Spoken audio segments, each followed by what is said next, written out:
What's up everyone, welcome back to a brand new scenario. So I've done a couple scenarios where characters turn good, and one where Kakarot stayed as Kakarot, making him quote-unquote evil, but I haven't really done a scenario where someone actually just stays evil. Barring that Kakarot one, but that's different. So I have one here that's pretty straightforward, and also I think could have easily happened. Today we'll be covering a scenario where Vegeta stays evil, never actually turning good. But what causes this and how does it affect everything? Let's begin. So I did something kind of like this before, although it wasn't really the main focus. There was a scenario I did where Vegeta went Super Saiyan on Namek, and it was vaguely similar at the beginning, but the focus wasn't Vegeta staying evil, even though that kind of was a consequence of it. But here the focus is Vegeta actually just staying completely evil. The reason I bring that up is because the beginning here is going to be kind of similar, in the sense that it focuses on one small thing, something that actually was about to happen and could have easily happened. We only need a simple change. While Piranha is active, right before Frieza finds everybody, Dende is about to wish for Vegeta to become immortal. They didn't really have any other choice there, and they thought that's probably their best bet. Better to make Vegeta immortal than try and face Frieza.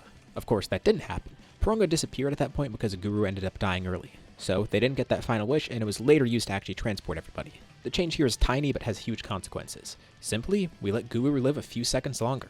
I don't think it's unrealistic, and he still will die, but a few seconds is enough for them to get a wish. Something as small as this changes the entire course of the story. So Guru doesn't die before they get their third wish, and Dende goes ahead, making the wish to make Vegeta immortal. And that's our big change here. Vegeta gets his wish to become immortal. Piranha grants it, and right off the bat, Vegeta doesn't really feel too different, but he's assured that the wish did go through. Piranha then disappears right after. And just as the Dragon Balls spread out, they then suddenly just fall back to the ground, having turned into stone completely. Which is normal because that's usually what happens when they use the Dragon Balls, but Dende says they're not supposed to just fall to the ground like that. That means Guru must have died, and they got their last wish within the last few seconds. Either way though, they know it's been granted. Vegeta is now confident that he could defeat Frieza. Sure, there's a huge gap in power, but if he's immortal, that won't matter, because he has a really good plan of what to do here. It's not going to be easy, and it's definitely not going to be painless. But whatever it takes, he'll do it.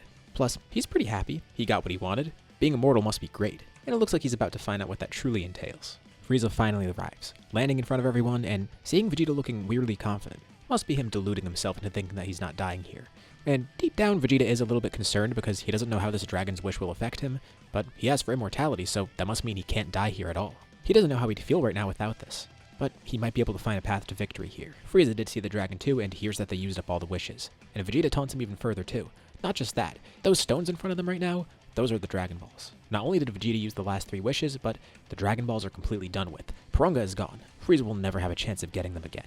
Of course, this infuriates him, and he's gonna have to take that out on Vegeta. He planned on killing them all anyways, but especially after hearing this, he's fuming. But what did they wish for? Vegeta says Frieza will find out soon enough. He doesn't see any huge changes here. He's looking like the same pathetic weakness he was gonna fight before. He doesn't realize Piccolo's been brought back, and he's gonna come here soon. And as of now, he doesn't realize that Vegeta has changed. So, the fight begins. Vegeta versus Frieza in his first form.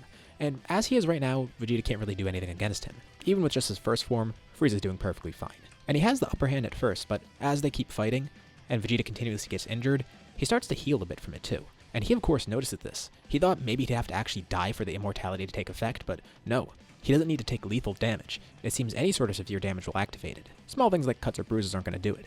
But it seems anything that could lead to a fatality gets instantly reversed. So even if he takes a small attack and doesn't necessarily die right away from it, if there's even a slight chance that he can't die from it, it gets reversed.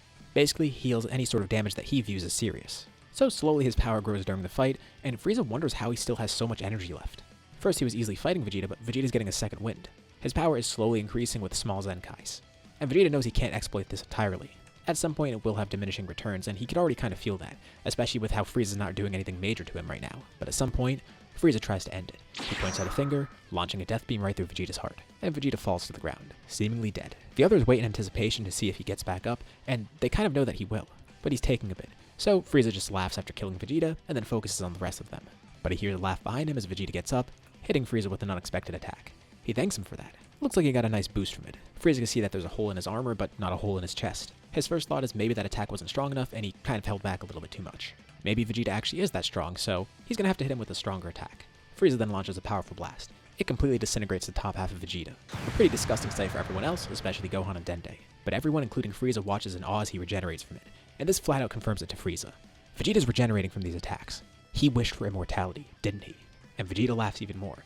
That specific attack let him grow a lot. The closer he's brought to death, the further he grows. And he can't die, so he can get huge increases in power from this. The damage before was nothing compared to what he just did. Frieza just gave him 2 big power-ups. Vegeta then vanishes from Frieza's sight, appearing right in front of him, hitting him with a powerful gut punch, knocking the wind out of Frieza and causing him to stumble back, coughing up blood as well. He tries to hit Vegeta again with a couple of attacks, but they do nothing. He already knows Vegeta's immortal, but he's also grown stronger just from that attack. And he realizes how bad of a combo this is. A Saiyan can grow stronger from these types of things. Him being immortal is bad enough, but especially when they can grow stronger from taking damage, that really does give Vegeta the advantage. But Frieza refuses to believe that. Immortal or not, he doesn't care. He'll make Vegeta suffer the worst pain of his life. And he'll find a way to kill him. His power's really that great. They're only just scratching the surface. And Vegeta taunts him further. Sure, he wants to see that power. Besides, the more power Frieza shows, the more Vegeta can grow. Frieza then transforms, cycling through his forms, and not even going into his second or third form. He immediately goes to his final form. He doesn't have a scouter on him, so he doesn't know where Vegeta's power stands right now, but there's no way it contends with his final form, and regardless of if he's immortal or not, Frieza has some ideas in mind of what he can do here. Now the tables have turned. Frieza's the one with a false hope. He thinks that he could actually kill Vegeta, but what he doesn't realize is that nothing he does will work here. Just around this time in the fight, Piccolo arrives, wondering what the hell's going on because he just fused the nail and he was ready to fight Frieza himself, but he sensed that huge power from so far away. There's nothing he could do here, but he also felt another strong power. It was Vegeta. Krillin explains what happened, and Piccolo's not really too sure what to think of it because Vegeta still is kind of their enemy. Even though Vegeta temporarily worked with them here, still, he was actively working against them at the same time, and the whole reason they came here in the first place is because of Vegeta, Nappa, and Raditz coming to Earth. Even though it seems like an enemy of my enemy situation right now, they need to remember, Vegeta is not on their side. And Krillin obviously does recognize that. Same for Dende and Gohan. But the thing is, they really had no other choice. Frieza was about to come here, and Vegeta kind of did make a good point. And look what's happening. It's working. So now the question is, how are they supposed to deal with the fallout? Because once Vegeta inevitably defeats Frieza, what are they going to do? Well, Krillin thinks that maybe they could just do another wish to make him not immortal. Dende's not entirely sure because he doesn't know the extent of what those wishes would be capable of. But theoretically, if they did get a stronger set of Dragon Balls, maybe they could wish for that away. Although Piccolo's not really too sure. From what he knows, at least from Shenron, they can't really make wishes that are stronger than the creator, particularly if the target isn't willing. So while it might seem like they're trying to overpower a wish by Purunga, really they're overpowering something that's innate to Vegeta now. They can't wish that away. The only way they can do that is getting a set of Dragon Balls stronger than Vegeta at the moment, which is impossible. They only know about Shenron and Purunga. They just think that these two sets exist. And Purunga's gone. And as for Earth's Dragon Balls, they're definitely not strong enough to do this, and they need to use them to revive everybody anyways. Kami's about to use them to revive everybody that died here on Namek. Piccolo does have one idea in mind, and he doesn't really like it, but it's probably their best bet. They're gonna need to retreat. Thankfully, Vegeta's preoccupied. He might not notice them leaving, and even if he does, he might not even care. So they do that. They try and leave covertly. Frieza's too focused on surviving right now, and Vegeta's too focused on beating up Frieza, and he kind of wants to prolong this too. They don't even notice this. Piccolo and his crew fly over to Goku, finding the ship that he's healing on, and they decide maybe they should just take this ship back to Earth. They find Bulma along the way, thankfully. She says maybe it's best to take Goku out of the healing pod and just go back to Earth in their own ship. At least this one she could fly. Goku still does need to heal up a bit, but he should be healed enough. If he's not going to have to fight here, then they don't need him fully healed. He could just heal the rest on the way back. So they open the healing pod. Goku isn't fully recovered, but he's not seriously injured anymore. They gave him just enough time. He did also get a nice increase in power too, and Piccolo fills him in on what just happened. Although that's not even necessary, Goku just reads their thoughts. You guys remember when he just did that out of nowhere? Yeah, that's kind of funny. Anyways, Goku knows exactly what's going on, and while he would like to fight Frieza, everyone here is urging him to leave. Plus, knowing that Vegeta's immortal, he's not going to win that fight. They're probably going to die here. He could push himself, but then he'll risk everything. They already got Piccolo back, which is great, and that means Kami too. And while Namek's Dragon Balls are gone, which means they probably can't bring Chaozu back, there still might be a way if they revive the Namekians and get another set of Dragon Balls. At least that's what Piccolo thinks, thanks to his knowledge from Nail. Same for Dende, so they could still bring Chaozu back. As for Ten and Yamcha, they could bring them back with the normal Earth Dragon Balls. Either way, they have options here. And one of those options is definitely not to fight Frieza or Vegeta. There's no reason to do that. It is kind of a bummer for Goku. He traveled all the way here just to fight the Ginyu Force. But it was still fun nonetheless, and at least they got what they wanted. Kinda. They wanted to revive everybody. And it's gonna take a bit longer, but they still have a path to doing that. If they stay here, that destroys their chances because then they'll all die. Particularly Piccolo. If he dies again, Kami dies, and then they won't be able to revive the Namekians, and then they won't have any Dragon Balls to revive anybody. They need to at least preserve what they have. So reluctantly, Goku agrees. They convince him. There's nothing he could really do anyways. They all retreat. Meanwhile, the fight between Frieza and Vegeta rages on. Frieza eventually does power up into his 100%. There's still one thing he hasn't tried. He grabs onto Vegeta, dragging him out into the vacuum of space. Saiyans can't survive out here. He wonders how immortality will handle that. It is incredibly painful for Vegeta. Besides the lack of air, it's a vacuum. A very cold one at that, with a bunch of radiation. Sure, his body can handle it better than a regular human, but being in the cold vacuum of space definitely can't be great for him. His body is freezing. The vacuum is literally sucking the life out of him, and it's not like he can breathe out here either. But it doesn't matter. Vegeta still powers through. It's an intense kind of pain. And Frieza can't hear Vegeta laughing in the vacuum of space, but he could see him trying to laugh. Not like he can even catch his breath to laugh anyways. But Vegeta can't control it. It's just so hilarious to him. Even out here he can't die. Yeah, it's not pleasant, but his body is still constantly regenerating. Plus, he's basically dying and being revived a bunch out in space.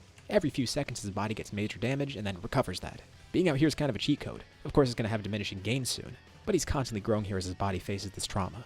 And Frieza's at his wit's end. There really is nothing he can do. And now, Vegeta's at a point where he surpassed Frieza's power. Like I've mentioned before, there are diminishing gains. He grew a bunch at first, and after getting so many Zenkais in such a short period, the boosts now are very small. But even with it kind of falling off, he still is growing. As long as the fight continues, he grows. And it's grueling. He gets killed a bunch of times by Frieza. He succumbs to the vacuum of space. Frieza desperately tries to kill him, even though he knows it's doing nothing. But Vegeta continues to grow. So does his battle spirit. Being immortal is the greatest thing he could have wished for. He grabs onto Frieza's head. If he wants to fight out in space, so be it. He flies towards one of Namek's suns, speeding up as he gets closer, getting stronger and stronger too. First it was the cold of space, and now he's getting burned by the intense heat of the sun, as well as facing all the radiation, destroying him at a cellular level, making him grow even stronger. Huh, that's weird. Getting powered up by being near the sun. Where'd I hear that before? Anyways, Vegeta drags him closer and closer to the sun, and then flies straight through, channeling all his ki into Frieza as well. The star explodes, and it's not flying into the sun that kills Frieza, it's Vegeta. The star is destroyed in the process as well, and then Vegeta regenerates from nothing. That wasn't pleasant, but it was a nice way to kill Frieza. Although now he's a bit lost out here because he kind of forgets where Namek is. It's kind of hard navigating in the nothingness of space, but after searching around for a bit, he does find Namek again. And it's weird. He can't sense any powers on there, but he guesses it makes sense. Everyone must have retreated. He knows Kakarot was there too. He should have at least sensed him, but it looks like everybody left. The planet is completely barren. Well, that's fine. He's done with the planet. And he'll probably go back to Earth eventually, but he doesn't even really care about that right now. He's gonna go after King Cold next. He'll have to plan his next action too. Soon enough, everyone arrives back on Earth. King Kai says that Vegeta completely left Namek, and the planet is intact. So it's safe for Kami to make his wish. He wishes to revive everybody killed by Frieza's men, and King Kai communicates with the Namekians. They know to evacuate the planet soon. Mori becomes the next Elder, and they're going to use their Dragon Balls to revive Yamcha, Ten, and Chaozu. It's the least they can do for Earth's fighters. But they're also going to have to move their planet soon enough just in case Vegeta tries to come back. But thankfully, Vegeta has no reason to come back. In Vegeta's mind, all of the Namekians are gone. And despite knowing about Piccolo coming back because obviously he was there for the wish, it doesn't even occur to him that Earth's Dragon Balls might be back. As far as Vegeta knows, Namek is a completely barren wasteland now, but the Dragon Balls aren't even his focus anymore. He got what he wanted from the Dragon Balls, so he has no reason to go after them. He's immortal. He's growing ever stronger. He doesn't need any more wishes. More time passes. Those who haven't been revived yet are revived by Namek's Dragon Balls. And of course at some point, the Namekians are going to relocate because they don't want Vegeta coming back to find them. Again, they don't really think that Vegeta even knows they're still alive in the first place, so maybe they're fine, but it's not worth risking. Namek is left behind for an entirely new planet, and the planet's left intact just in case Vegeta does try to visit it again. Immediately when everyone got back to Earth, they were wondering what their next step could be. Kami agrees with what Piccolo thought too. They're not going to be able to wish away Vegeta's immortality. At least Shenron definitely won't be capable of that, and he doubts Porunga would be too. Even though Porunga was the one to grant it, again they'd be trying to make a wish on someone who doesn't want it to be made on them. Like, a good example of this is when Porunga was going to bring Goku back from Yardrat, Goku just flat out denied it. Porunga can't force someone to do something that they don't want. And Porunga's definitely not stronger than Vegeta, so even though he granted the wish, he's not going to be able to take it away unless Vegeta wants to take it away, which definitely isn't happening. It would be really risky to make the wish too, because then the dragon would have to try and communicate with Vegeta, which would let him know someone's trying to reverse the wish. So they're better off not even trying it. All they could do now is prepare for his return. And this gives more motivation for all of them to train, especially Goku. An immortal opponent's definitely interesting. Vegeta's also grown really strong from his fight with Frieza, but all those power boosts he got from being damaged, that can only take him so far. He can only exploit them to a certain point. They're definitely going to be diminishing gains, so he can't just keep doing that. Otherwise he'd be able to get infinitely powerful. Goku still doesn't really know too much about that, but he assumes Vegeta's going to have to lay off it for a while. Although Kami does have one really good suggestion. If Vegeta actually does end up becoming a problem, they could just use the Mafuba. Sure, they can't kill him, but there's nothing against stealing him. Well, if it comes to that, they definitely will do that. So they don't really have too much of a reason to worry about Vegeta right now. They're going to grow a lot stronger, and in the meantime, Goku's going to try and learn the Mafuba for himself, and all his friends are probably going to try and do that too because that's the only counter for Vegeta they have. Goku wishes he could find some sort of other way to defeat Vegeta, but this way he could still at least have a fight with him, and then if things get really bad, just Mafuba him. So what is Vegeta up to? Well, he doesn't really know what to do next. The only idea he has in mind is to go fight King Cold, so he does exactly that. Going to defeat King Cold, and it's pretty quick. It's way quicker than what happened with Frieza too. Vegeta is naturally victorious over King Cold, and now the Frieza Force has no leader. So he could just destroy the rest of the Frieza Force, or he could probably take it under his control. Like, he doesn't really have any use for it. I don't think he could go on some sort of conquest right now because he doesn't really have an end goal with that. But he could use the resources of the Frieza Force in his favor, and all those soldiers could be nice for him. Well, it's no Saiyan army, but at least it's something. And the Frieza Force numbers have dwindled a lot, but still, there's enough to work with. This is now the Vegeta Force. Also, it's kind of an ego trip for him to do this. He defeated Frieza and Cold, and now he runs the army. Also, he doesn't really need any Dragon Balls right now. He got what he wanted. He wonders if he should go to Earth though, but he doesn't really care anymore. He could settle the score with Kakarot, but that would be kind of pointless. Also, he is a bit curious as to what Kakarot's going to do in response, so it might be more interesting to give him some time, and that way Vegeta can enjoy the battle even more, instead of just going to Earth and winning with one shot. There's no fun in that. He knows Kakarot has it in him to at least do something. But either way, he's not really too obsessed over that right now because, well, he's going to win. He knows he won't lose. He can continue growing stronger too. He could still try and cheat Zenkais, but it's going to lose effectiveness. It still does work, but he kind of has to lay off it. He does try this out, like he drops his guard and lets some of the weaker Frieza Force soldiers attack him, which they do reluctantly and realize Vegeta actually does want that, but it kind of has diminishing returns, especially because even with his guard dropped, it's kind of hard to kill him. He even tries to go out in space again, but it seems his body's even adapting to that weirdly enough. So it seems Zenkais aren't going to give him as much of a boost anymore, and if he wants a boost from them in the first place, he's going to need an attack that actually does damage him. He could just fly himself into a star or something, but, you know, there's another way to grow stronger. He could just train. Plus, he'll go stronger during combat. That's the best way to grow. The next time he fights someone, he'll just grow that way. And amidst his aimless endeavors, one thing does cross Vegeta's mind. He wonders where his brother is. He gets the Vegeta Force to track him down. Vegeta's not really sure why he's doing this, but he's kind of bored. He only knows of 2 Saiyans out there, Kakarot and Tarble. Gohan too, of course, as a hybrid Saiyan. They eventually track down Tarble, and Vegeta doesn't really do anything about it. Tarble has heard of what's been going on. Frieza's been defeated, and Vegeta took over the army. Even over here, that news had spread. And he asked why Vegeta's here. Well, he asked if Tarble wants to join him. It would be nice to have another Saiyan around, even if Tarble's a bit weak. And that's not really Tarble's thing, but he asks what Vegeta's end goal is here too. No matter. He tells Tarble what he's accomplished, and he doesn't really have any specific plans yet. He just thought maybe it would be a good thing to see if any other Saiyans were out there. At the very least, his brother. And Tarble is pretty surprised to hear this. He's sure their father would be proud, but Vegeta doesn't really care about that. His father couldn't do what he did, nor could any other Saiyan for that matter.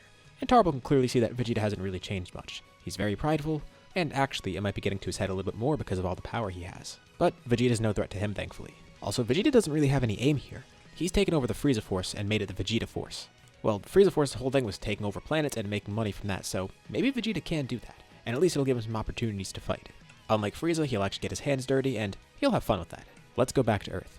Of course, there's been no sign of Vegeta for a while, which is a good thing. They don't really want him coming there. In case he does, they are prepared though.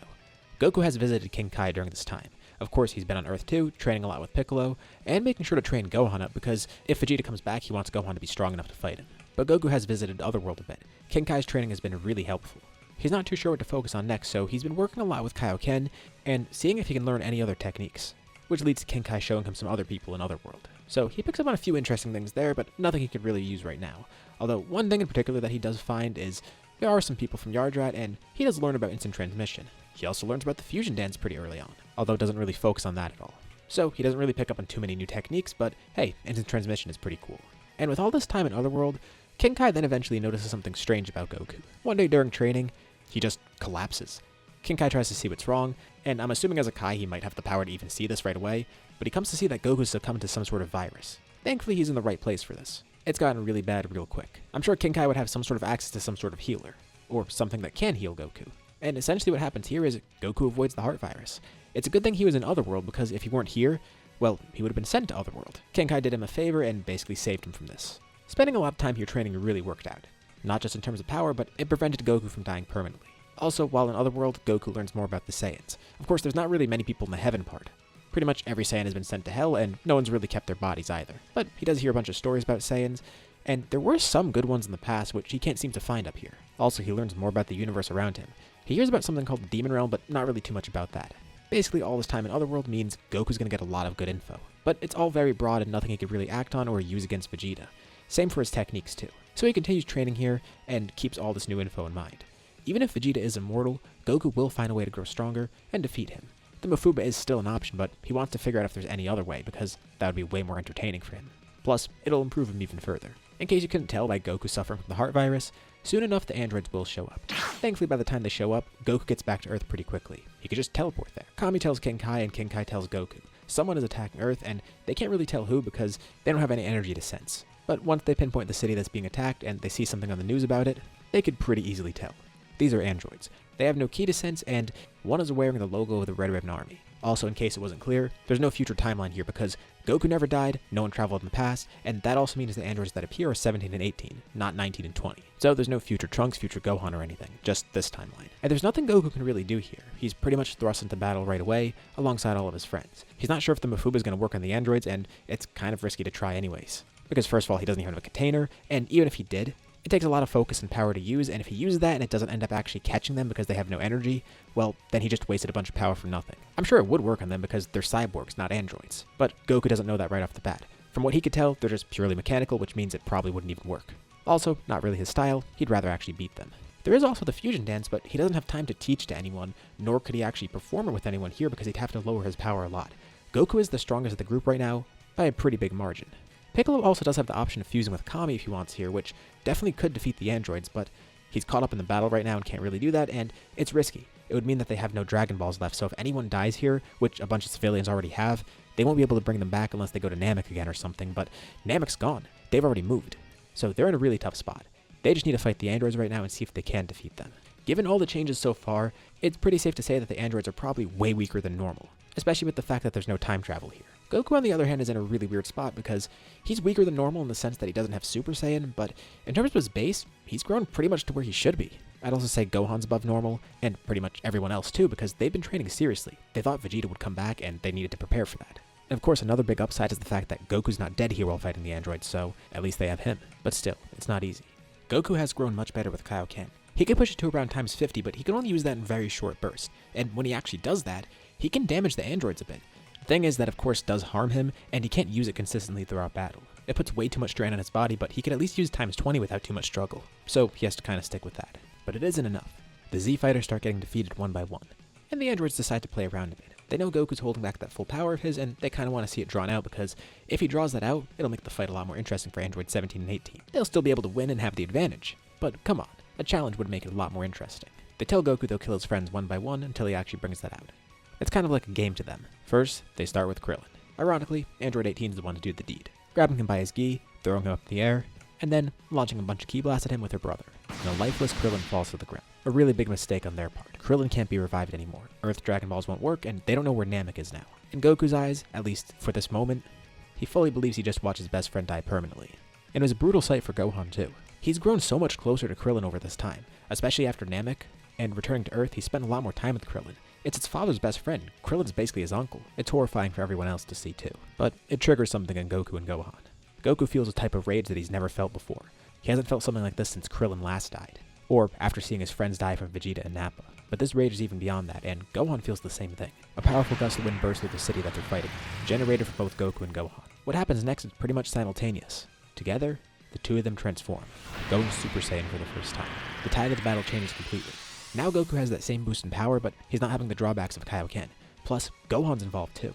And with their combined power, they're not stronger than both the androids together, but they're much stronger than one android individually. Goku can see that Gohan's undergone the same change, and he's not sure what this is, but he'll have to guide Gohan through this. They fight together. First, taking on Android 18, defeating her pretty quickly. Next is Android 17, who tries to fight, but it's pretty hopeless for him. He's against two Super Saiyans, and he's overpowered. The fight got drastic pretty quickly, but at least it also ended pretty quickly. And now Goku and Gohan are left with this new power that they know nothing about. And it's great that the androids have been defeated, but there's still a huge issue here. The androids killed a bunch of people in the city, and Krillin's dead too. The people who died here could at least be brought back by Shenron, but Krillin can't. Now with the fight over, they've calmed down.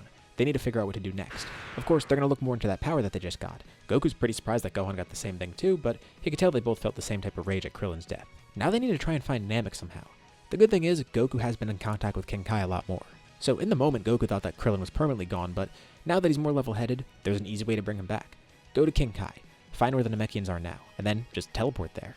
Goku pretty much immediately does that, teleporting to King Kai, finding new Namek, and then teleporting there. The old Namek is still intact, but no one lives there. It's kind of a decoy in case Vegeta comes back, that way he doesn't know the Namekians are still alive. And when Goku gets new Namek, he learns that Mori's the new Elder, and the Dragon Balls have been upgraded. One wish is enough to revive everybody killed by the androids, including Krillin, which is good. That got pretty easily reversed. But Mori wants to know what happened in the first place. Of course, he's glad to help Goku, but he wonders, did Vegeta come back to Earth? No, it was actually a completely different threat. So he explains, and also tells Mori about that new power that he got, which is kind of interesting to Mori because he didn't know Saiyans had a power like that. At least, not normally. He feels like he saw something about it in the Namekian Book of Legends. It's something called a Super Saiyan or something. Well, at least Goku knows what it's called now, and he thanks Mori for the help. Leaving pretty quickly before Mori can even mention any more. He didn't even mention the book by name. He just mentioned that he knew about Super Saiyan. There was some sort of legend about it. And it makes him curious. He goes to look at the Book of Legends, looking more into what a Super Saiyan is, and also finds out about a Super Saiyan God, which is completely different and he actually didn't know about. He wishes Goku got to see this, but if he ever visits again, he'll be sure to tell him. At least now, Goku kinda knows what he's working with, and same for Gohan. They'll train even further. The best part for them is, Vegeta has no clue about their developments, and he doesn't know what a Super Saiyan is yet. With full control of the Frieza Force, now renamed the Vegeta Force, Vegeta continues to expand it. He basically goes into the same exact business as Frieza. Although, unlike Frieza, he's actually involved in a lot of the work. His army expands, his empire expands, and his fortunes expand. No one can stand up to him either. He's the be-all end-all to everything. But of course, that does draw attention from some other people. Years pass, and eventually, his army's attacked by someone. It's a random outpost that gets attacked, and he's not really too sure why. But there were reports of a really strong villain that showed up. Vegeta kinda scoffs at this, but he goes to check it out for himself because, of course, he wants to see if he could have a good fight. He's long since forgotten about people like Kakarot. And there have been some strong people out here, but no one really was able to stand up to him. So he seeks a good fight and decides, you know what, he'll handle this one. Even if it's not really that big of a deal, at least he gets to do something. He arrives at the outpost. It's completely leveled, and there's only one person there. He definitely looks strong, but Vegeta can't really tell how strong he truly is. But he's ready to fight this guy. The opponent he's facing is Dabura. Of course, with how notorious Vegeta is, Babidi eventually caught on to that. Instead of going to Earth, he decided he's going to go after Vegeta to get some energy. All they needed to do was draw him out, and by using Dabura's power, he'd be able to take that for himself. But it becomes clear pretty quickly that he's not really a challenge for Dabura. They know Vegeta's immortal by now. And Dabura does try to test out his power, but Vegeta's not really strong enough to contend against him, which is fine for Vegeta. He'll just let Dabura injure him, and he'll grow strong enough to actually fight him. But Babidi tells Dabura to just bring Vegeta to him. So, he doesn't fight any longer. Simply he spits on Vegeta, which really angers Vegeta at first because it's disrespectful, but then he realized that the spit is turning him into stone. And it's already too late. Vegeta has turned into a statue, and Dabura picks him up, bringing him to Babidi. Now Babidi's not really too sure what to do about this. So since Vegeta's immortal, technically he could just steal energy from him forever, because if he just drains all of Vegeta's energy, that kills him, and then it should regenerate. Even though Vegeta's immortal, it's not like he has infinite energy, but by constantly killing him and constantly bringing that energy back, slowly but surely it kind of does act as infinite energy. It's just that each time he regenerates, it's only going to be a fraction of his true strength, so the process will be slow. But Babidi does have a way to speed it up, not to mention the potential to have another servant. It should be pretty easy too. Vegeta's very evil. He shouldn't be too hard to take over. It'll be a win-win for Babidi. He'll have someone else under his control, and it'll mean Vegeta has further power for him to exploit. So Dabura frees him, and the second Vegeta's back, Babidi starts to control his mind. Vegeta can't actually resist this. He has so much evil within him at this point that Babidi doesn't need to try and exploit it somehow. It's just there. It's very apparent and makes him very susceptible. Of course, he tries to fight back. He doesn't give in to this willingly. But with how strong Babidi's magic is against his evil, very quickly, Vegeta becomes Majin Vegeta. Getting a nice boost in power too, but Babidi sees even more power beneath the surface, so he tries to draw that out, wondering what he can get from this because this will make the process a lot quicker. He draws out all that evil from Vegeta's heart, and instinctively, it causes a change within him. So not only does he become a Majin servant of Babidi, but he actually undergoes a transformation. It essentially unlocks that latent power. It's something Vegeta never truly had a catalyst for before, nor was it something that Vegeta was even aware of. As he succumbs to the spell, he also transforms, becoming a Super Saiyan for the very first time. Although, he doesn't even realize it, he's under Babidi's control. And this just makes him even more susceptible to Babidi's magic. As a Super Saiyan, those feelings of evil are amplified. He's easier to control, and he has more energy for Babidi to exploit. At his current level, he's still not as strong as Dabura, but this will make the energy collection process a lot quicker. So Babidi begins taking that energy. Vegeta essentially turned into a battery for Majin Buu. Babidi still does encounter some resistance though. At first he was able to easily exploit Vegeta and did have that full control, but slowly it's going away, but that won't really be a problem too soon. And Babidi fights against it too, fortifying his control over Vegeta. And it continues like this. Vegeta's energy constantly gets drained, being fed to Buu's egg, and it doesn't really take too long for it to revive Buu in the process. With all this energy from Vegeta, Buu comes back. And Babidi doesn't really have a use for Vegeta anymore. As for Dabura, he recognizes that Buu is probably a pretty big threat. I believe that he'd still try to fight Buu like normal, and of course he'd end up losing. Although, watching this makes Babidi curious because maybe he could use Buu to get rid of Vegeta. Of course, Babidi has no use for Vegeta anymore, but he's immortal. He can't just get rid of him, and he probably won't be a reliable servant. At some point, he will break free. So Babidi begins thinking. Buu turned Dabura into a cookie, so maybe he could turn Vegeta into some type of food and just eat him. Will he regenerate from that? Well, only one way to find out. Babidi tries to command Buu to go after Vegeta, taking his focus off him for a very brief moment, just enough for Vegeta to briefly regain control. And in this short moment of control, he does really the only thing he could think of. He charges up all of his power. The technique he used before against Frieza on accident, he uses it here again. He's self-destructing. Vegeta performs a final explosion.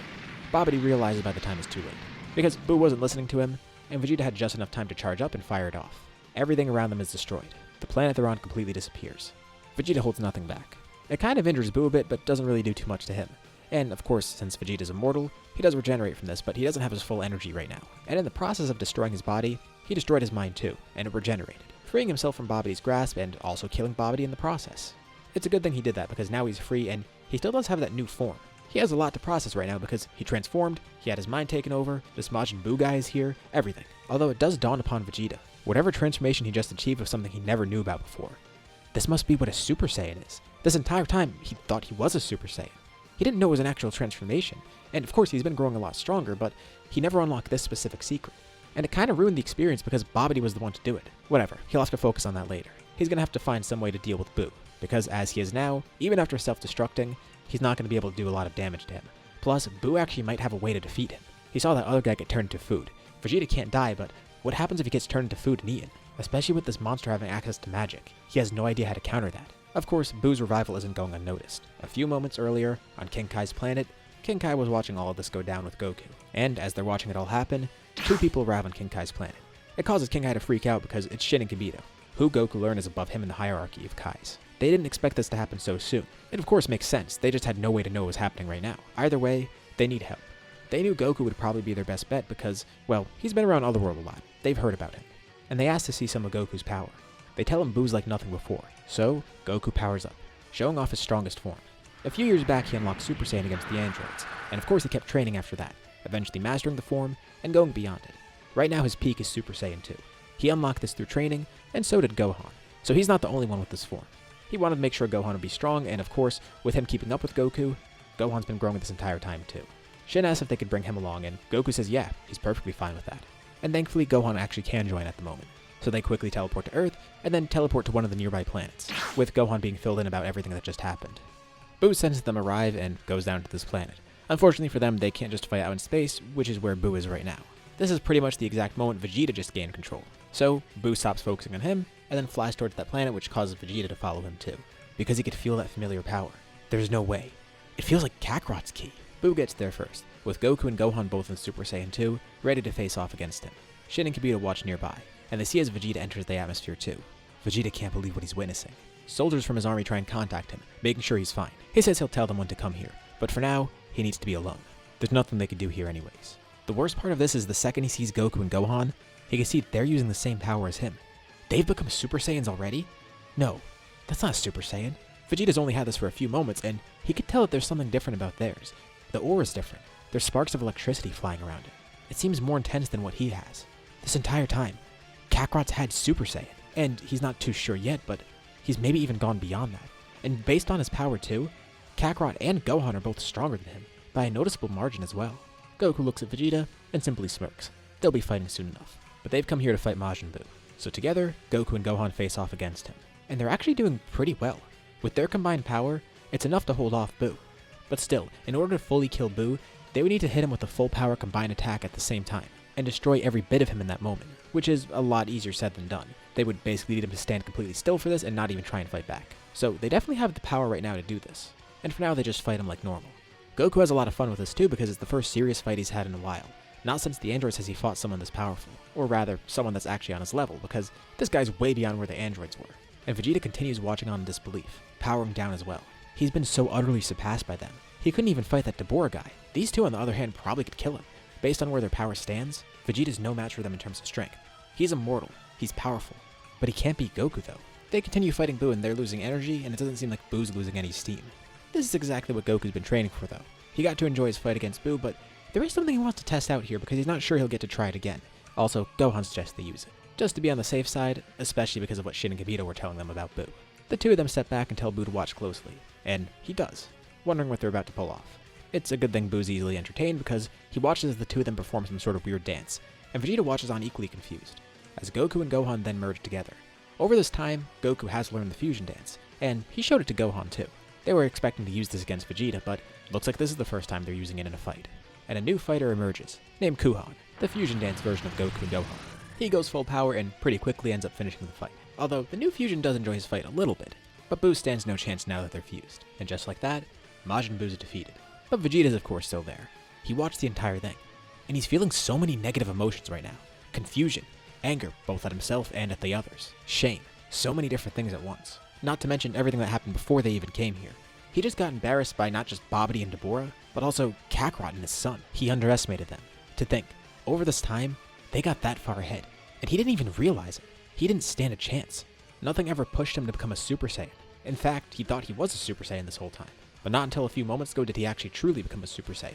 These two, on the other hand, they were leaps and bounds ahead of him, and Vegeta was none the wiser. He simply glares at the fusion, and then flies off into space. He doesn't even try and fight or converse, because he knows he's not going to be able to do anything. And it's probably a better choice for him too, because they might even have some sort of way around his immortality. Kakarot didn't even seem fazed by Vegeta, and based on that weird fusion thing they did, surely Kakarot's picked up on some strange new techniques that he's not privy to. And Gohan watches on as Vegeta flies off, because he can't really fly off into space like that. But he doesn't want to chase him. The fusion can tell just by Vegeta's reaction that he didn't expect any of that. He's not on the level of Goku or Gohan. They had a fuse too, and Shin wonders why they didn't go after him. Well, it wouldn't really be worth it. They have been preparing for him, and they could have just sealed him right there with the Mafuba, but they came to fight Majin Buu, and they got that done. There was no need to chase Vegeta and start something new. Well, aren't they worried about Vegeta? And Goku says, not entirely. It's nice to have him as motivation because this entire time, they've been training to grow stronger than him, and they're sure that after seeing this, Vegeta's going to try and go beyond them. Honestly, Goku expected him to be a lot stronger, but based on his reaction there, and how his ki felt, Vegeta's full power is incomparable with theirs. But still, he's immortal and he can grow quickly, so they're sure he's going to figure out something soon enough. When the time comes, Goku will fight Vegeta one-on-one, but these weren't the right circumstances, and it's not like Goku to just seal him away right here. Besides, the Mafuba is just a backup plan. He still wants to find if there's any other way to beat Vegeta if possible. Well, Shin doesn't really understand it, but he kinda does get it too. Goku is a Saiyan after all, and that kinda makes sense. He really is a fascinating mortal, although Goku and Gohan are pretty content. Gohan's content because Buu was stopped, and Goku's pretty content because he had a really great fight, and they finally got to try out fusion in a real battle, which was really cool for him. But they're probably going to encounter Vegeta soon enough. Immediately following the experience with Goku and Gohan, Vegeta has no clue of what to do. He returns to his army, but that's still on his mind. Well, the obvious next best step is to keep training, but he has been training. He might have just not been taking it seriously enough. He comes to realize he got complacent. He's capable of anything he wants to do, but he simply thought he was already where he needed to be. He can't believe Kakarot and his son got that far ahead. He lost focus. He thought Kakarot wasn't even a threat anymore, but now that's changed. Kakarot is stronger than him, and so is Gohan for that matter. That humiliation won't stand. Vegeta has to rectify this. He'll become the strongest again, and he's not going to lose sight of Kakarot. He's actually going to go back and fight him. He'll get strong enough to face Kakarot and even kill him in the process. Kakarot didn't even try to fight him, like he wasn't worth his time. Vegeta takes this as a massive insult. In multiple ways, it's a huge blow to his ego, but this is where that ends. Vegeta will become the strongest again, and no one will be able to stand up to him. Well, except the God of Destruction, because soon enough, Beerus awakens. He did have a dream about some sort of Super Saiyan God, but he doesn't really know where to go for this, because there's Vegeta out in space, which Whis tells him about, and then there's another Saiyan on Earth as well as his two hybrid Saiyan sons. From what he knows, Goku's the stronger one. According to Whis, Vegeta was the one to defeat Frieza, but Goku then defeated Majin Buu. It was with fusion, but still, he was the one to defeat him there, and he became stronger than Vegeta in the process. Otherwise, there hasn't been much activity recently. So, Beerus first goes to Earth, and for the first time he meets Goku and Gohan. Both are pretty powerful, at least from mortal standards, but when he fights Goku, he's really unimpressed, and same goes for Gohan. There's not really too much to say about them. They're strong as mortals, but not anywhere near gods. There's no way either of them is his rival. We'll also say that Beerus comes to Earth around the same time that he normally did, and he shows up at Bulma's party. The good thing is there's no Buu here, so he gets to have all the food he wants. So he's in a decent mood, but he didn't really get what he wants either because he doesn't know anything about the Super Saiyan God. Well, Goku remembers something interesting, and it's kind of a long shot, but he decides to pursue it. When he first unlocked Super Saiyan, he knew nothing about it. But when he went to Namek later, for some reason Mori knew about the legends, like it was written down somewhere. So, maybe on Namek they'll know something about it. They don't even need Shenron or anything. Goku says he'll be right back, although Beerus and Whis say they want to come along, so he brings them with him, finding Namek and teleporting there. Of course, the Namekians are pretty surprised to see Beerus here. Well, that's a good sign. They know about him, whereas no one on Earth knew about him. And Goku simply asked Mori, does he know anything about the Super Saiyan God? And yeah, he actually does. He was hoping Goku would ask about that, because when he first came here and learned about Super Saiyan, Mori also learned about the Super Saiyan God from the Namekian Book of Legends. And they learn everything the book has to say. Apparently the Super Saiyan God could be created through a ritual, although there's definitely not enough Saiyans here for that. Even if they got Vegeta as part of it somehow, which won't happen because he's evil here, and he's not going to help regardless, they still wouldn't have enough Saiyans. They would only have 4. There are Tarble and Broly out there, but they don't know about either of them. So as far as Goku knows, they're just him, Gohan, and Goten. Also Pan too, technically, but even if they knew about her, still, that's just 4 Saiyans. Vegeta probably wouldn't even be compatible with it. Basically, this means there's probably no way to perform the ritual. But Goku thinks there might be some sort of other way. He has no basis for this, but he thinks he could just do this through training. Anything is possible if he puts his mind to it. He doesn't know much about the Super Saiyan God form. I mean, he just learned about it after all. But he believes with the right mindset and the right training, he will be able to obtain it, even without the ritual. So he simply asks Beerus and Whis, can he train under one of them? Of course, it would end up being Whis that trains him, but Beerus accepts. As long as Goku brings some great food from Earth, yeah, he'll allow it, because it means he could get his rival that he wanted. This mortal does seem dedicated, and again, he is strong by mortal standards, so maybe there is potential there. He doesn't have any godly ki though, which could be part of the issue. Maybe that's all he needs, just a small thing to jumpstart him, and the best way to get that is to train under Whis. Gohan doesn't end up coming along, but he'll be on Earth and he'll still be training. In terms of raw power, right now Gohan is actually the stronger one. Of course, Goku's the better fighter overall, but when it comes to raw strength, Gohan is ahead at the moment. But that doesn't matter to Beerus. He brings Goku along, and Goku begins his training under Whis. But out of curiosity, Beerus does check on something. He wants to see what Vegeta's up to because, well, he's been out there this entire time, and he's a Saiyan that still acts like a normal Saiyan. Goku's an exception, while Vegeta's the rule, figuratively and literally in a sense. On Beerus' planet, Whis puts Goku into his staff for a little bit just to see if he could train with godly ki, and for a few minutes the two of them leave, finding Vegeta out in space.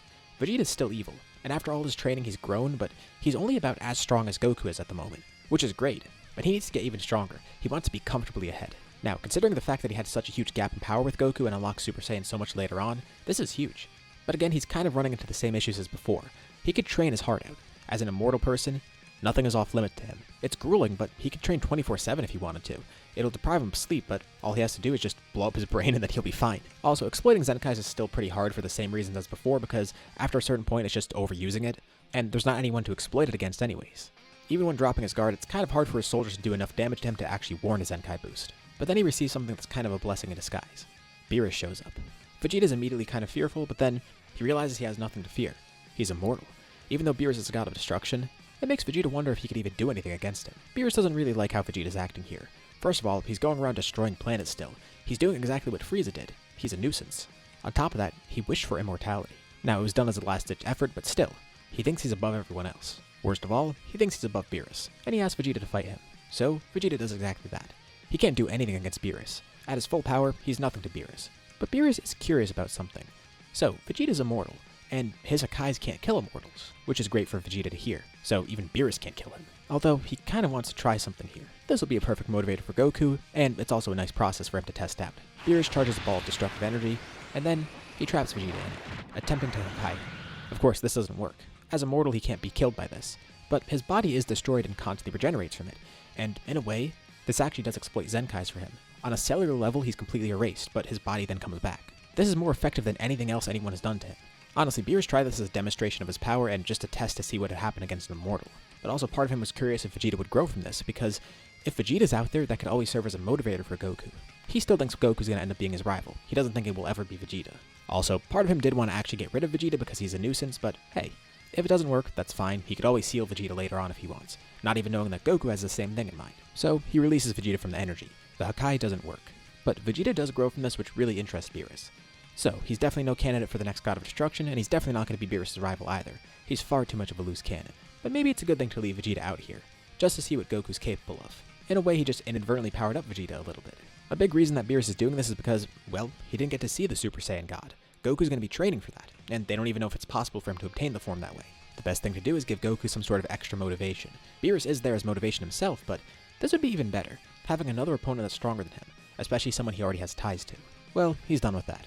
Vegeta doesn't interest him at all, so Beerus ends up leaving. And leaves Vegeta in a really weird state because he just got embarrassed again, but it was by Beerus this time, so it's a little bit different. That's kind of expected after all. No one's able to beat Beerus. But Vegeta is also now much stronger than before, and he learns the true extent of his immortality. It's kind of crazy to think that even Beerus can't destroy him like that. He truly must be infallible, and that Hakai was so effective on him, constantly destroying his body and causing it to regenerate. Even with the diminishing returns on Zenkais, that was the best thing that could ever happen to him. It was a very efficient way of doing it. So Vegeta grew from that, but he can't really just exploit that again because Beerus is gone now, and there's no reason Beerus is going to do that again. He considers it a nice gift from Beerus, because Beerus also did ask Vegeta about the Super Saiyan God just in case, and Vegeta of course knew nothing about it, just knowing that he was a Super Saiyan, actually beyond that by now. But he wonders why Beerus is asking around about that. Maybe he's met Kakarot already, and maybe he's asking him about that. Well, if there's some sort of other Super Saiyan power out there, Vegeta will find a way to obtain it. Plus, if Kakarot knows about it too, that's all the more reason for him to keep persisting. So Vegeta goes back to his normal routine. A couple months go by. Goku continues training under Whis, and he uses Whis' staff to actually get some godly ki. Training in there is pretty great, but by now it's only been about 3 months, so he hasn't seen a huge amount of progress. Although there is godly ki within him now, and he has grown still. But he's still not at a level in which he could actually rival Beerus. He did unlock Super Saiyan 3 in the meantime, although that form's not really great for him, especially because in the living world he can't really use it too effectively. So he did go beyond his current level in some way, but it's still not enough for Beerus. He's growing though, that's the only thing that counts. And Beerus mentions something too. He advises Goku that he should grow much quicker. Even though it's easier said than done, he has to remember that Vegeta's still out there, and Vegeta's growing much stronger. He actually did get to speak with Vegeta. Now, he doesn't say exactly what happened there, but he knows Vegeta's growing stronger and stronger. Every second that passes, he's growing. And anytime Goku wavers or anything, well, Vegeta's just getting ahead. And he knows Vegeta's immortal as well, on top of the fact that Goku wants to find some other way to defeat him besides just sealing him. So if Goku truly wants to be the victor in that fight and find a way to defeat Vegeta, Beerus suggests he goes beyond his limits as soon as possible. Again, easier said than done, but the message gets through to Goku. And this actually works, exactly what Beerus wanted. It becomes a good motivator for him. Although, not too long after Beerus actually tells Goku about this, Vegeta decides to make a move. After his own encounter with Beerus, he grew a lot stronger. Significantly stronger. He was multiple times stronger than before. Just that one encounter alone was able to push him so far, and with constant training after the fact, as well as trying to find new ways to exploit Zenkais even with the diminishing returns, Vegeta was able to figure out something new. Besides just growing stronger in general, he figured out a way to go beyond Super Saiyan 2 even, getting Super Saiyan 3 for himself. In long fights this won't really be too effective because of the ki drain, but he comes to see that in short bursts it could be pretty effective. It still is really powerful after all. And by now he feels like he's more than strong enough to attack. Besides, the longer he delays, the stronger Kakarot can grow. Plus, he still has his ultimate technique, the final explosion. It's significantly stronger than anything else he uses. It's incredibly potent, and it's not a great way to win a battle, but if Kakarot really did get that far ahead, he could just utilize that.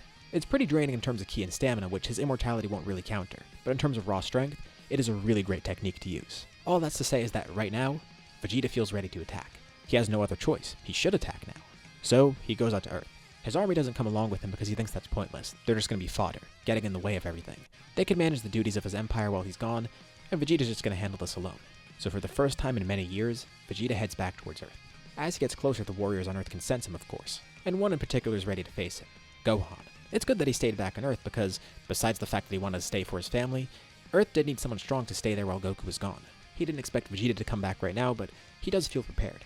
Gohan has been training consistently. One big change in this scenario is that Goku has constantly trained Gohan. Of course, he did have his own personal life, especially with studying and such, but Gohan's much stronger, and he's a much better fighter than normal. Point being, he's ready to face Vegeta. Not to mention, they still have the Mafuba and Vegeta knows nothing about that, so in case they actually do need that, they could still use it. Vegeta lands on Earth, and Gohan's there to face him. Just him, nobody else. Vegeta's a bit confused. He expected Kakarot to be here, but Gohan says that he's not on the planet right now, and it makes Vegeta wonder where he could possibly be. Well, it probably doesn't matter. Nothing Kakarot does will be capable of stopping Vegeta. Even if he became immortal himself, that wouldn't work. That would just even the playing field if anything. And that's the exact reason he believes Gohan can't do anything either. Gohan also believes that Goku's going to show up soon enough. Again, he still does have the Mafuba if he really needs to use it, but right now he's just thinking that he needs to buy time, which shouldn't be a problem. He powers up to Super Saiyan 2, ready to fight Vegeta. Given his potential as a hybrid Saiyan, Gohan has grown a ton, but as a Super Saiyan 2, Vegeta's equal to him right now. Which doesn't really sound like a lot, but it's saying a lot. I mean, we've all seen how Gohan grows. Well, that's kind of to be expected. He knew that Vegeta would have Super Saiyan 2 by now, but it's interesting to see that he's grown this strong. And from what Vegeta knows, Gohan does have greater potential than Goku after all. As a hybrid Saiyan, that's just how it is. So this is a good sign for Vegeta. If he's beating Gohan, he'll be able to beat Kakarot. Especially because he's not even using his full power yet. At one point during the battle, he powers up into Super Saiyan 3, which is really unexpected for Gohan. Not because he's not seen this before, he actually got to see Goku use this once, which also tells Vegeta that Kakarot has this form. The thing that surprises him is the fact that Vegeta has it, and it catches him off guard, allowing Vegeta to get the upper hand, and even though it's for a brief moment, he's much stronger than Gohan, allowing him to win this battle. But Gohan did exactly what he needed to. He bought enough time for Goku to come back, because right around the time he's defeated, Goku teleports in, staring down Vegeta. After all this time, they're finally going to have the rematch. The fight between Goku and Vegeta begins. So as mentioned before, Gohan and Vegeta grew a lot. Gohan due to him being a hybrid Saiyan, and Vegeta due to having his advantage of being immortal. As for Goku, he has neither of those advantages, but one thing working in his favor is the fact that he has some sort of godly ki within him. It's not a lot, but enough to make him stronger. Goku has access to Super Saiyan 3 as well, but it's not really that great because of the ki drain. He's about equal to Super Saiyan 2 Vegeta. Vegeta is currently using Super Saiyan 2. Soon enough, it becomes clear to Goku that Vegeta does have the upper hand. Gohan's there watching, and he decides to jump in. Even though Goku wants to fight alone, things are getting pretty dangerous. Vegeta powers back up into Super Saiyan 3, and the fight grows fiercer. First, he's trying to get rid of Gohan because he wants to fight Goku alone. And while Gohan does help Goku out for a bit, for some reason, Goku feels like he's got this. Like, he knows he's going to be able to win this battle somehow. He could feel it. He's on the verge of something new, and that's all he needs to win here. If Gohan wants to help, he knows exactly what to do. He asks if Goku's sure, and he is sure. If things really do get that bad, Gohan could jump back in, but for now, Gohan's going to be there as an emergency plan B. Obviously, they still have the Mafuba to rely on. At this point, Goku doesn't know about the Super Dragon Balls, and he has considered maybe using them to remove Vegeta's immortality, which is a lot easier said than done because they don't know anything about the Super Dragon Balls just yet. Beerus only mentioned them to Goku in passing. But if you ever were to find them, technically they should be able to remove Vegeta's immortality, although Goku doesn't even know if he wants to go that route. It's just another option that they have, and it's nice to know that it's out there. Plus, the fight's already begun, so there's no point thinking about that now. He's still been trying to figure out any sort of thing he could do to defeat Vegeta. He's come to the conclusion that the simplest thing he can do is to just seal him away. Of course, he's going to have a fight first. He's not just going to seal Vegeta right off the bat. He also could fuse with Gohan again in this fight, but he probably won't have the opportunity to do that. So it's better that Gohan just tries to prepare the Mafuba right now. Goku has to hold off Vegeta alone, although there's not really much he can do anymore. Super Saiyan 3 is draining his ki, and it's doing the same for Vegeta, but Goku has been training for something new. He hasn't fully unlocked it yet, but he is going to become the Super Saiyan God, and he gets that catalyst here. Vegeta pushes him far enough, which is exactly why he wanted to continue this battle, because if Vegeta pushed him, then maybe he'd find some sort of way to transform. The godly ki is already flowing within him, and Super Saiyan God can be unlocked through training. Vegeta did that in canon after all. And Vegeta decides to end this with something simple. All those years ago when he fought Goku, he tried to use a Gallic gun to destroy Earth. This time he's going to do it and it's going to work. Vegeta jumps up in the air, charging a Gallic gun. Goku immediately gets deja vu from this. And with no better option, he powers up as far as he can in Super Saiyan 3. Countering with a Kamehameha, he just needs to push through his limits somehow. He's instinctively telling his body to draw out more power, trying to get that transformation to happen. The Gallic gun gets closer and closer to Goku. He could barely push it back anymore. With every passing moment, Goku is pushed farther back. A crater forms behind him. He still continues fighting against it, but at this rate, he's going to get pushed into the planet, and the planet's going to explode. Gohan joins in too to help push it back, and this buys some more time, but it's no longer necessary. He tells Gohan to prepare the Mafuba. He'll defeat Vegeta alone. Now Goku's confidence is back. He feels that energy surging. A fiery red aura surrounds him. His hair shrinks back down. As he's still firing his blast, he transforms. This worked as a catalyst. Vegeta then feels a huge amount of pushback. His beam is swallowed up instantly by Goku's, and he's swallowed up by it too, completely disintegrated from Goku's blast. He has no clue of what happened. Did they just fuse? No, that couldn't have been possible. He didn't see them do that, and last time they did it, they had to do some weird dance. There's no way they had the opportunity to do that. But how else did they get that much power? Could Vegeta have drained all his energy with Super Saiyan 3? No, that's not the case either. But he can't sense Kakarot anymore. It's like he disappeared. But he didn't.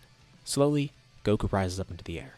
Now with a weird new form. His hair is red. It doesn't look like a normal Super Saiyan form. He thanks Vegeta.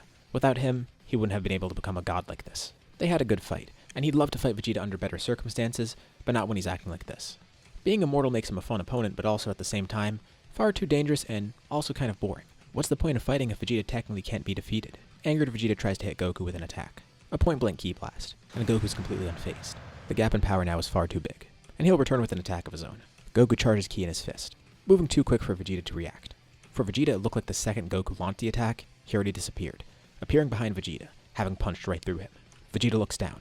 There's a gaping hole within his torso, and Goku's ki surges through him, completely disintegrating Vegeta again. Of course, he regenerates. He's still immortal. But the second he regenerates, he's then hit by Goku once more, sent flying down right towards Gohan. Goku then throws down a few circles of ki, trapping Vegeta and holding him still.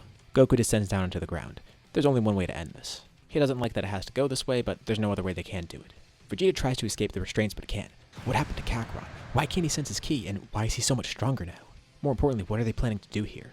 He looks over and sees Gohan with a small container in front of him. Gohan's not really sure of what happened to Goku either, but he doesn't question it. Goku was confident that he could win, and he was right.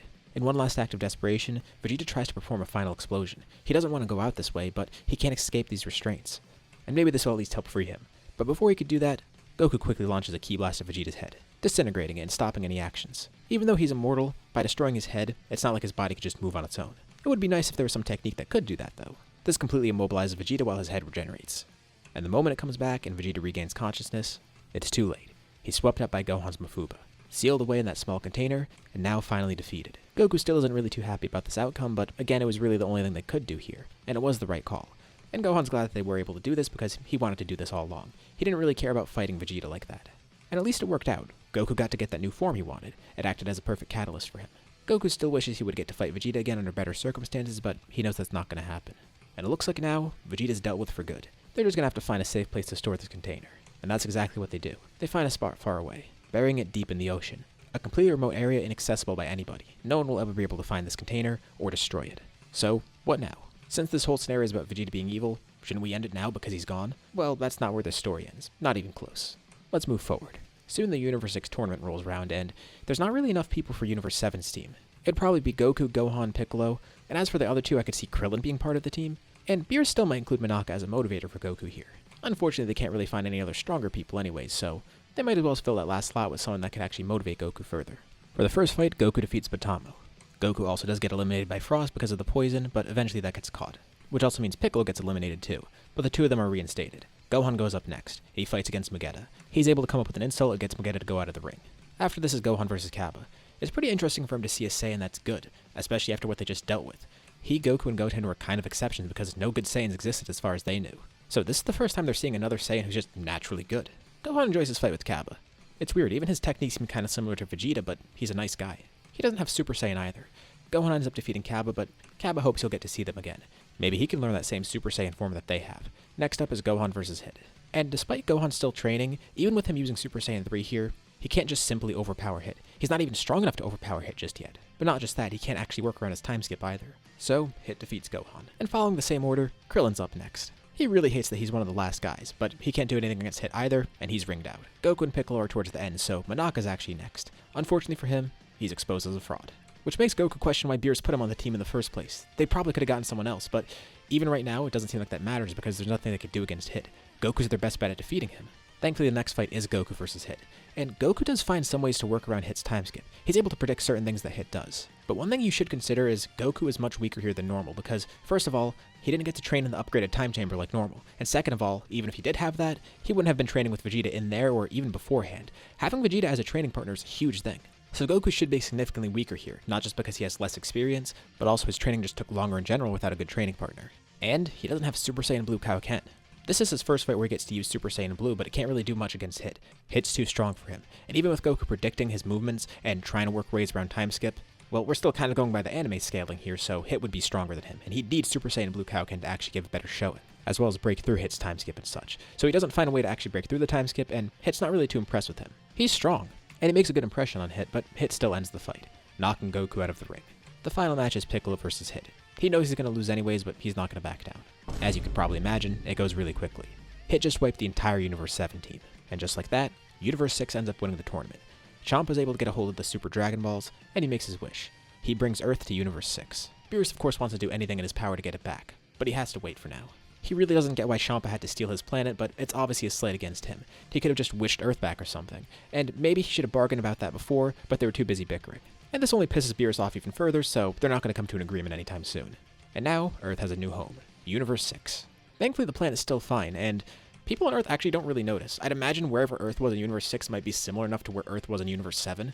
So they noticed that some of the stars in the sky look different, but they're probably in a very similar solar system in a very similar area. Goku tries to make a good impression with Vados because he trained under Whis before, so maybe she'll train him, and Champa's up for it. First of all, he wants to see what the Saiyan's made of, but also, it'll piss off Beerus more if he steals his rival. That would be kind of funny. Also, Vados thinks it's a good idea because maybe it'll motivate Champa to actually work out more. He does need to lose some weight. Earth is getting adjusted to Universe 6. But during the tournament, something happened that they weren't aware of. The Vegeta force has been watching Earth this entire time. The moment Goku and all the others left, that's when they decided to move in on Earth. You might also be wondering, why was there no Resurrection F? Well, it's Vegeta's army now, and their priority is to get Vegeta back. They have to be quick though because they don't know how long Goku's gone, but as long as he's not here, as well as Gohan, they should be fine. When Vegeta last came to Earth, they were monitoring the fight and everything. They know exactly what happened to him, and they know where he was buried. Thanks to their technology, they can get to the bottom of an ocean like that. They don't even need the Dragon Balls here because Vegeta's not dead, he's just stealed away. All they need to do is find that container and free him. It took some time, but they finally did it. And the second they get the container, they leave Earth, flying back out into space. This only took them about half an hour to do, which is important because they had a much smaller window than they realized, because not long after they left Earth, it got teleported to Universe 6. Once they're further out in space, they free Vegeta. Immediately he's furious, but he doesn't take it out on everyone around him. He can't believe he was embarrassed like that, and more importantly, how long he was sealed away for. It's been a while he's been trapped in there. He thought he'd never be able to get out. And due to him being immortal, it's not like he could die. He was just conscious in there the whole time. He's been doing mental training because that's really all he could do.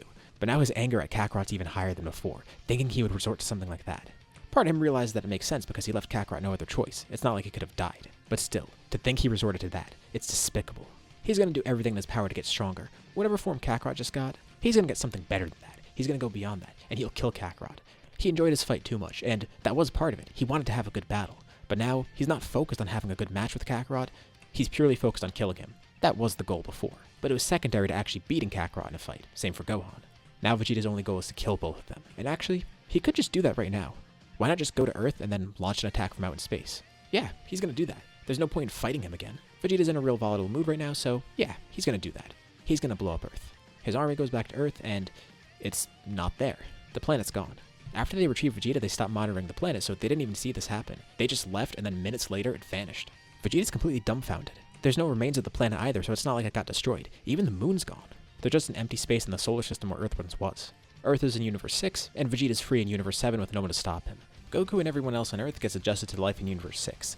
Thankfully, there's not too many big changes because most of them stay on Earth regardless. The biggest change is that Goku's going to be with Vados and Champa training now. It's a really good thing he was able to convince them to let him train there.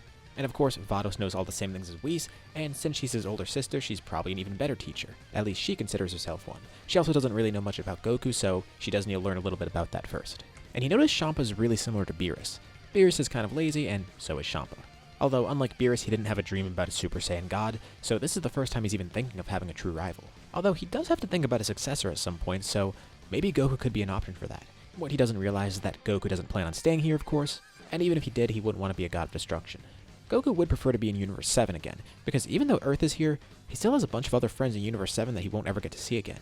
Plus, anyone who died still is there. Not that it matters right now because he's not going to see them anytime soon, but for example, Grandpa Gohan's still in Universe 7, which Goku didn't really consider at first, but now he's realizing that a lot of the things are left behind. The wish was just to transport Earth, not everyone that was ever on Earth. Although he can make the most of being in Universe 6 because he knows there's other Saiyans here.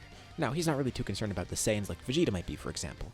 Although as far as he knows, Vegeta has no clue that the other universes are out there. But he is curious. There might be some other strong Saiyans out there, and since they're actually good in this universe, it wouldn't hurt to visit planet Sadala at some point. So he's going to train up a little bit more, just so Vados knows what she's working with, and then he'll ask to go to planet Sadala. He's sure that Champa would be up for that anyways because Goku going to Sadala would mean all the Saiyans there will grow stronger. But what's going on in Universe 7? Well, actually kind of a lot. First off, no time travel in this scenario means that there's no Zamasu stuff, thankfully. Beerus is trying to plan on what his next move is. Of course, he has to wait another year for the Super Dragon Balls to be active again, but once they are active, he plans to get them. It's going to take a little bit of time, he's not just going to get them instantly, but he'll start his own search for them, and simply wish for Earth back. It would be great if Champa comes around and actually helps transport it back, but he doubts that's going to happen. Although he knows that once he wishes Earth back, Champa's going to start a big fight with him, so he'll have to deal with that. He might need to train a bit more in the meantime because Champa is still pretty powerful. The issue is, Beerus doesn't really have a rival. I mean, there still is Vegeta out there, but he's not really sure. Vegeta doesn't even have Godly Ki as far as he knows. And he's too much of a loose cannon. He doesn't want to train up Vegeta and make him even stronger than he already is. Speaking of Vegeta, what's going on with him? Well, Vegeta is completely unopposed right now. His empire continues expanding. It's not like he was opposed before, but he did kind of unconsciously avoid Goku's area of the universe because he never knew when Goku might get involved and become an issue. But the universe is a big place after all. It's not like he had any shortage of places to take over. So his empire expands and his army continues to grow further and further. But at the same time, he gets rid of some people that are kind of dead weight to him. For example, he knows the Frieza Force used to work with a group called the Heaters. They're planet brokers. Thing is, he has no use for them anymore. He could do all of their work more quickly and more effectively. Unlike Frieza, he doesn't mind having to actually put in the effort here. He loves fighting. He'll gladly clear out planets himself. Plus, he knows that the Heaters are probably plotting something against him. He's kept an eye on them recently. And he's not stupid. He could tell they didn't like Frieza, and they don't like him. So, he simply gets rid of them, visiting the Heaters one day and killing them all. They were too big of a liability, so he's not going to deal with that. Of course, Granola eventually hears about this. He's continuing his normal work, and he did work under the Heaters until they were killed by Vegeta. Now, he's known about Vegeta for a while, and he's resented him for a while too. The thing is, the Heaters kind of kept him in check though. After all, Vegeta is a Saiyan and controls what used to be the Frieza Force. Frieza's gone, but not Vegeta. Vegeta's an obvious target for him, especially because he used to be the royalty of Planet Vegeta. And he knows that it was Frieza's fault and King Vegeta's fault, but the blame also lies on Prince Vegeta for what happened to Planet Cereal. He holds resentment towards all Saiyans, and as far as he knows, Vegeta is the only one left, and a very worthy target of his resentment. And now with the Heaters gone, it makes him worry that Vegeta's going to find out about him. But there's also an upside to this. With the Heaters gone, Granola could work on his own, make more money, and he has complete free reign to do whatever he wants. Which means he can go after the Dragon Balls of Planet Cereal. He's going to do it. He's going to grow stronger, and then go after Vegeta. So, he eventually seeks out the Dragon Balls on his planet, making the same wish as normal. He wishes to become the strongest in the universe. Now, there's one big thing about this wish that I think a lot of people forget. This wish actually didn't just make Granola stronger than everyone else, but it gave him a lot of the abilities of other people too. Now, it didn't do big changes like give him transformations like Saiyans, but it gave him a bunch of techniques from Goku and Vegeta, for example. Even Morro too. We see him have access to Hakai's. He could use instant transmission. He could use cloning like Goku did. And later on when Gas makes the same wish, he's able to do the same things. But again, it's not biological changes like giving Gas Granola's eyesight. So this wish also gives him the abilities of the strongest. So, what about Vegeta's immortality? Would that be considered an ability here? It's not something he was intrinsically born with, and it's not necessarily a technique, but it's definitely something that's a big part of him by this point. Plus, it's not like Tarble can't grant immortality. I mean, all the dragons basically can, and Tarble granted a pretty big wish in general. The reason I'm mentioning all this is because it makes me wonder if Granola would be able to get immortality as part of this wish too, because it is a part of Vegeta after all. The thing is, this would also kind of counteract the wish anyways, because losing a part of his life wouldn't matter. But he's also making this wish so much earlier on in the story, and there's not many strong people to draw from, that I don't think he would lose much of his life anyways. Right now, from what Tarble can tell, the strongest in the universe is Goku, because by the point he makes this wish, it's about a week before the Universe 6 tournament. But Goku's weaker in this scenario than normal, and again, we're before the Universe 6 tournament. So he's strong, but not nearly as strong as he was in the Granola arc. So it wouldn't take off much of his lifespan anyways. And I'm also going to say here that when Tarble grants the wish, he does get immortality as part of it. Because after all, what's the point of making him the strongest if he can't even contend with Vegeta? It's not just that though. He gets all the abilities of the strongest people that Tarble draws from as well. But he doesn't strike immediately. He waits a bit to prepare, because obviously he knows Vegeta's immortal by now. It's a rumor that's been spread around the entire universe, and he heard this from the Heaters too. Apparently there's merit to it. Years ago this was just kind of an urban legend. He wished for immortality to defeat Frieza, but by now a lot of people have realized that's actually true. Everyone knows Vegeta's immortal, including Granola. So even though he has a lot of power, it's not really going to matter if he can't actually kill Vegeta. But he still does need the power to back himself up. Even if he finds a way to defeat Vegeta, he still needs to be strong enough to actually face him, because otherwise, Vegeta just one-shots him. So he takes the time to prepare. A few months go by. For his main base of operations, Vegeta has a new planet. It's the place he's at most often, when he's not active at least. And a lot of people know about this base, including Granola. One day the base is ambushed. Vegeta's not really too sure what's happening, but this isn't anything new. A lot of people want to go after him and fight his army. But something's different this time. It's not like his soldiers are particularly strong or anything, but whoever's here on the base, they're killing Vegeta's soldiers like it's nothing. So Vegeta decides to check it out, getting involved himself. And Vegeta then encounters the intruder, not recognizing him at all. He and Granola lock eyes, and the second they see each other, Granola lifts his hand up, launching a powerful beam right through his head, and then lifting up his other hand, launching a bunch of beams at other vital points on Vegeta. If Vegeta weren't immortal, this would kill him immediately. He falls to the ground temporarily, but then gets back up. He's impressed. Granted, he was off guard, and it's not like he's transformed right now, but still. It's been a while since he encountered someone that could damage him that easily, but he brushes it off. Because again, he wasn't really trying there. He guesses Granola's here to assassinate him. I mean, obviously. He has no clue who this guy is, but he'll let him know how this is gonna go. He's gonna try and kill Vegeta, nothing's gonna work because he's immortal, and then Vegeta's gonna kill him. Although, he does seem powerful, so maybe he can enjoy the fight here a bit. This just angers Granola even more, but this is expected. He just wanted to truly test if Vegeta was immortal. That's fine to him. He is immortal, but he can still feel pain and be injured. He knew this wasn't gonna be easy, but he doesn't care. He powers up more, and Vegeta's actually a little bit taken aback. Granola starts fighting him, and Vegeta barely gets a moment to breathe.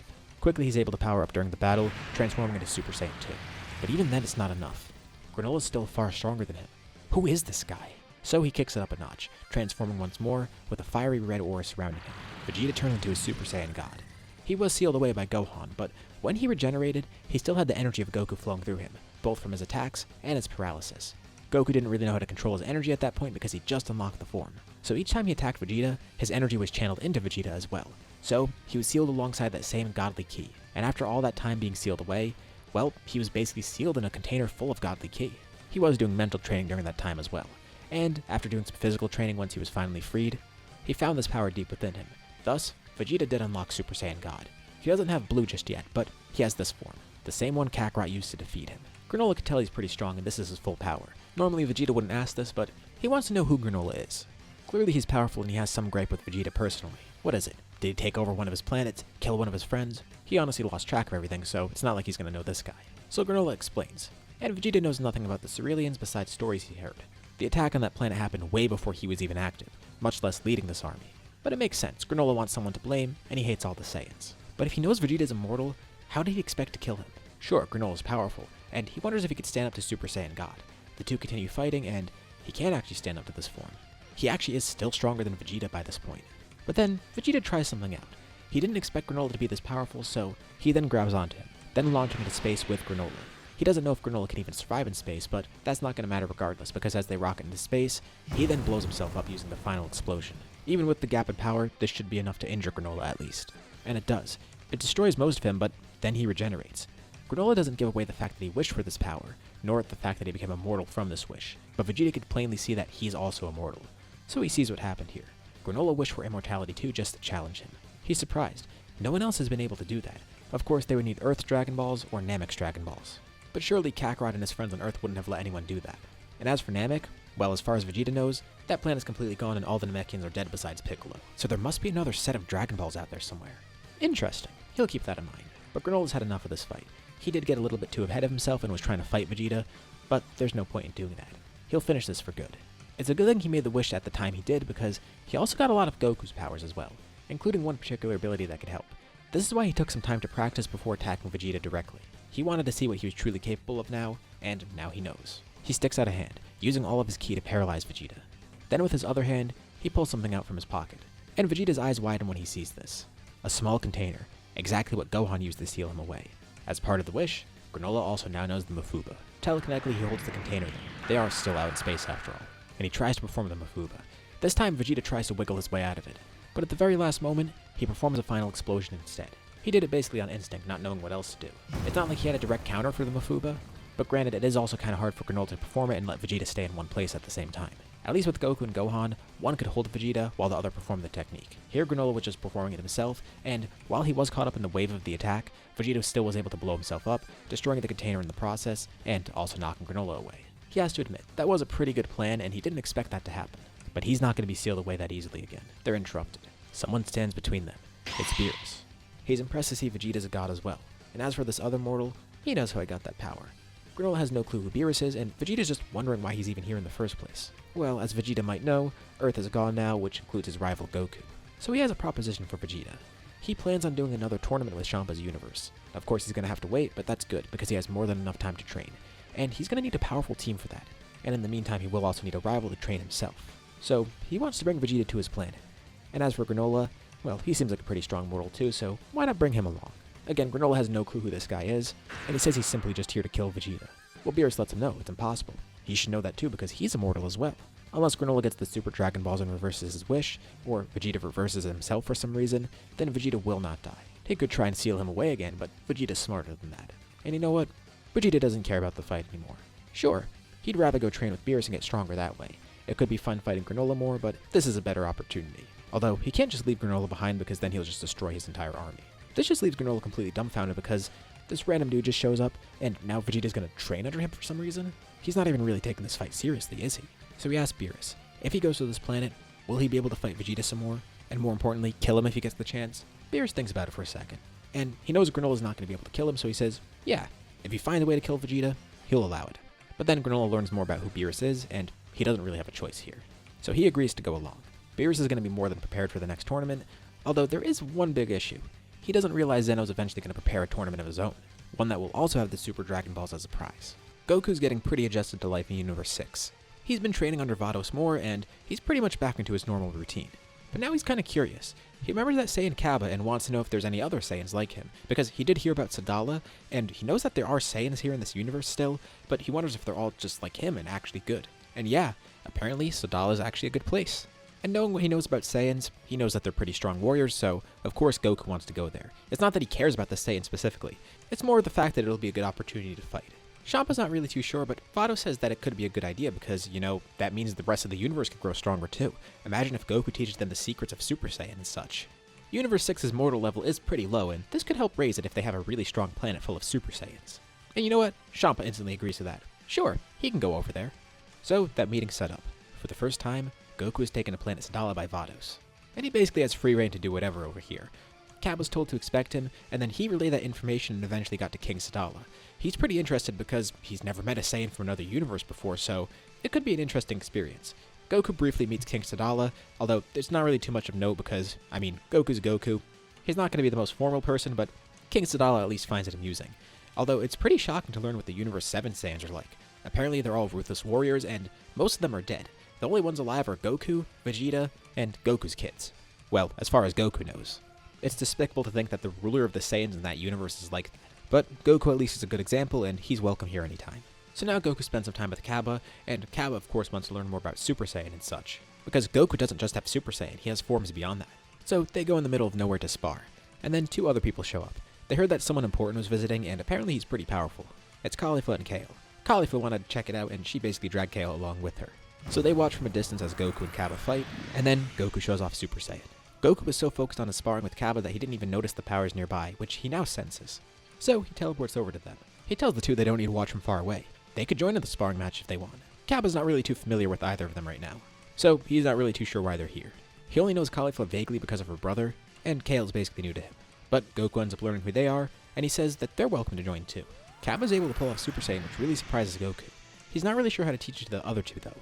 Caulifla gets really excited about this, and of course, she keeps asking Goku questions about it, which ends up making Kale more jealous about it. He's hogging all the attention, and essentially what happened in the Tournament of Power probably would happen here too, where Kale would get really mad about it, and end up losing control and eventually transforming inadvertently. Yeah, I know what everyone thinks about the Universe X Saiyans, but I mean, they transformed really easily in the story, so I'm gonna go with the same thing here.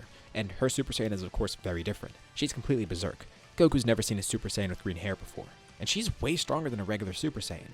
Goku has to transform even further, eventually getting a bit serious too, but he's able to stop her. He didn't want it to go like that, but he didn't really have a choice. Honestly, he's never seen anything like that, so he's not too sure what else to do. But he's gonna stay here a little bit longer. He wants to see more of that weird form and see if he could actually help her tame it. Not to mention, Caulifla still hasn't unlocked Super Saiyan yet, and he finds these three Saiyans in particular interesting. You know, it might be about time Goku takes on some students, so this could be a fun opportunity. Goku doesn't end up going back to Vados for a while, but somebody else is there. In the time that he's been in Universe 6, another rival emerged for Goku, Piccolo.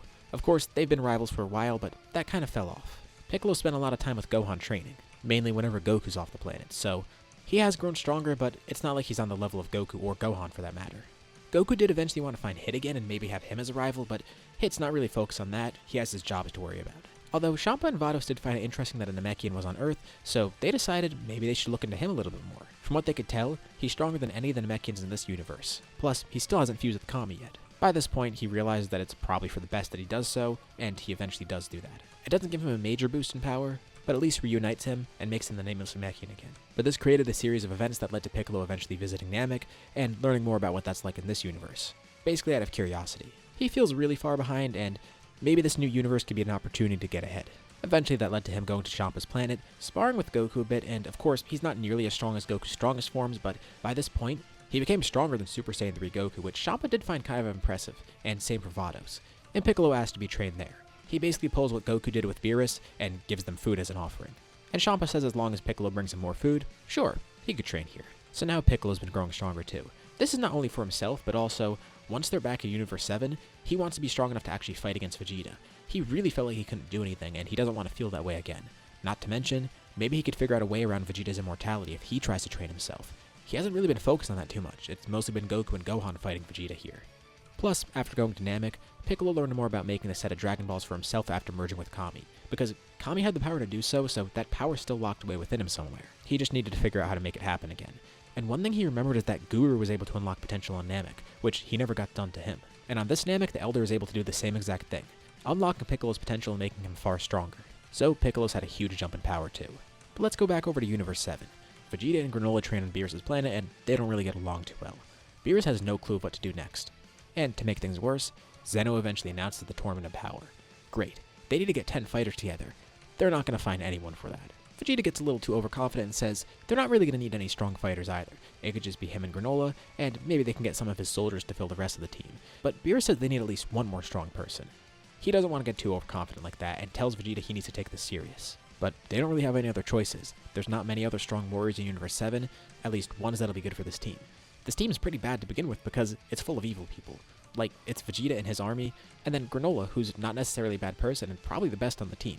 But his motivations aren't exactly great. He's just trying to grow stronger to eventually kill Vegeta, and destroy the entire Vegeta force. He's a little bit misguided.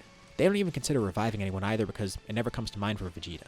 He doesn't have access to Dragon Balls, and doesn't know about Baba, nor does he know about Whis being able to revive people. So, no one from Otherworld. He sends his army out to try and find a strong warrior somewhere. This will be good because it lets him find another recruit, and get someone new for the team. He even considers recruiting Tarble, but no way. He's going to be far too weak. He continues to shun his brother, which sounds kind of cruel, but it's for the best for Tarble, honestly.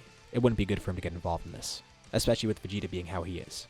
And eventually his soldiers come across someone pretty strong. When they tell him about this person, Vegeta doesn't believe it at first, but they tell him to come to a planet called Vampa. There, Vegeta meets another strong warrior, a fellow Saiyan. To think this entire time, another Saiyan's been alive. Actually, two of them. Paragus is here too, although he's pretty old by Saiyan standards. But Vegeta meets Broly for the first time. Although, that meeting is not really going to go great because, it's Vegeta meeting Broly and Paragus. Paragus has wanted to kill Vegeta for his entire life, so he sicks Broly on Vegeta. But then they come to learn that Vegeta's immortal, so Broly backs off before he loses control. And this just angers Paragus even further. He tells them they shouldn't blame him for what his father did. He's here to give them a new chance at life. They're fellow Saiyans, and they could join his army. Plus, Broly's pretty powerful. Would they rather fight him and die in the process, knowing that it's a losing battle, or would they rather have a better life, finally leave this planet, and start again under Vegeta's army?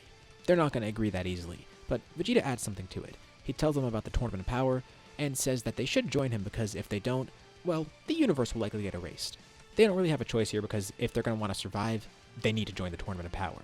At least Broly does. Paragus probably isn't going to join. It takes a lot of convincing, and Paragus and Broly still aren't going to get along with Vegeta, but they reluctantly join the Tournament of Power team, and they'll go from there and see what Vegeta could do for them to get them off Vampa. They're probably not going to work for his army, but they'll figure something out. And Vegeta knows they're probably not going to like him right away, so he'll figure something out later. Team Universe 7 is Vegeta, Granola, Broly, and then some random soldiers from the Vegeta Force who aren't particularly strong. Again, they couldn't really gather together anyone else. Shin even tried to find some other strong fighters in Universe 7, but there wasn't really many people to look at. There was Namek, and they could have gotten a warrior from there, but they declined because first of all, they didn't think they'd be able to help, and second of all, they weren't going to fight alongside Vegeta. They were pretty adamant about that. The only other options were people in the Galactic Patrol prison, which obviously they're not going to go for that. So what about Team Universe 6? Thankfully for Champa, he has more than enough people to pick from. So for Earth's warriors, he picks Goku, Gohan, Piccolo, and Krillin. For the next 6 fighters, he gets Cabba, Kale, Caulifla, Hit, Frost, and Vegeta. Honestly, Vegeta could be anyone else, but he'd probably be the last pick just because he's pretty defensive. If no one knows his weakness, he's not going to be defeated. Unfortunately, no bow to Vegeta though. But this is good. They have an abundance of people. They could have even gotten more warriors from Earth or other planets, but they didn't really need it. Especially because they have one ace up their sleeve, which is definitely going to guarantee their victory. The tournament begins, and it becomes clear right off the bat that Universe 6 is the strongest here. Well, besides Universe 11 at least, which we'll get to in a bit. Although Universe 7 has 3 particularly powerful warriors. For the most part, they're fodder, and Vegeta's army gets defeated pretty much right off the bat. Universe 7 loses most of its fighters right away. Vegeta does have one idea of how to win this tournament, and that's just to do a final explosion and knock everyone out of the ring. But that's kind of a last resort because, first of all, he might kill someone in the process and get eliminated himself, and also, he doesn't want to do it just like that. He wants to fight Kakarot again. This is his chance. So pretty much immediately, he goes to fight Goku. Moments after the tournament begins, Goku and Vegeta begin fighting. Goku isn't surprised to see him here again, and he's glad that they'll get to fight. But he's going to have to take this serious right off the bat. Vegeta showcases Super Saiyan Blue, and Goku showcases his own Super Saiyan Blue. Looks like they're on the same level now. While that fight's going on, Broly's fighting some other people too, eventually coming across the Universe 6 Saiyans. One thing of concern here is the fact that he doesn't have Paragus with him, which means if he goes berserk, he's going to completely lose control. He might even kill someone in the process. And knowing what's at stake here, plus the fact that he's basically forced to fight alongside Vegeta, he's pretty agitated already. I feel like at some point, Broly would go berserk, then transform, but only into Wrathful at first. Ironically enough, he's fighting the Universe 6 Saiyans right now, and they're not seeing his full power Super Saiyan form with the green hair because if they did, well, they'd realize that he's probably pretty similar to Kale in that regard. Broly starts raging and fighting them and they can't really do anything against him. So the Universe 6 Saiyans actually get knocked out pretty quickly. Then Toppo steps up to fight Broly, because he seems to be a big threat and an evildoer. Goku notices the fight going on and he does want to fight Broly and help out the other Saiyans, but he can't. He's preoccupied with Vegeta. Broly starts fighting Toppo, but before he could do anything, a blast is then sent towards him, knocking him clean out of the ring. It was from Jiren. Before he could transform or grow even further, Jiren wanted to eliminate that threat, especially because he was probably going to kill someone in the process. He was clearly unrestrained. Toppo's a little bit nervous after seeing that, but thanks Jiren. Broly must have had more power than he realized for Jiren to even take him seriously. But Jiren goes back to meditating. Vegeta and Goku continue their fight, and Goku's taking this tournament pretty serious here. And he also does have to pace himself and doesn't want to waste all of his energy right away on Vegeta. There's other warriors he wants to fight. He uses Blue Kaioken at one point, catching Vegeta off guard and knocking him out of the ring. This angers Vegeta to no end. Not only was he defeated, but he was basically ignored by Kakarot. He really wanted to just kill Kakarot here, but he knows that wouldn't have been a good idea. But this is looking bad. The universe only has one fighter left. It's Granola. Pretty much with no other option, Granola tries to fight Goku, but Goku dispatches him pretty quickly, knocking him out of the ring, and he's the one responsible for actually eliminating Universe 7, which he didn't really have a choice, but of course he feels bad about it. And as Universe 7's eliminated, he shares a look at Beerus. It's an expression he hasn't really seen from Beerus before. It's very solemn. He can tell that Beerus isn't happy about what's happening in his universe right now, and things have gone really bad. And obviously, his universe is being erased right now. As far as he knows, this is going to be permanent. Universe 7 isn't the first universe erased, but this one does hit close to Goku, Gohan, Piccolo, and Krillin, making them even more serious than before. They watch on as Beerus is erased. Beerus then looks to Champa and says nothing, but then looks back to Goku, telling him that he better win this. Goku may not be in Universe 7 right now, or even align with their team at the moment, but he's the last hope for Universe 7. He watches as they're all erased, with Vegeta glaring at Goku one last time. this isn't over. The 4 Universe 7 transplants are left in awe. Thankfully, the erasure doesn't affect them because the Super Dragon Balls did reassign them to Universe 6. So even though they are from Universe 7, thankfully Zeno's erasure doesn't recognize them as such because of Super Shenron. Goku looks to Jiren for his next fight, and Piccolo says it's time to get serious. And Goku's already made up his mind. They're going to win this tournament, and once they do, they're bringing back Universe 7, and all the other erased universes for that matter. But they're going to have to erase the others to get there in the first place. Goku powers up to his maximum, using Blue Kaioken. He's already seen what Jiren's power's like, so he's not going to hold anything back now. The two begin their battle.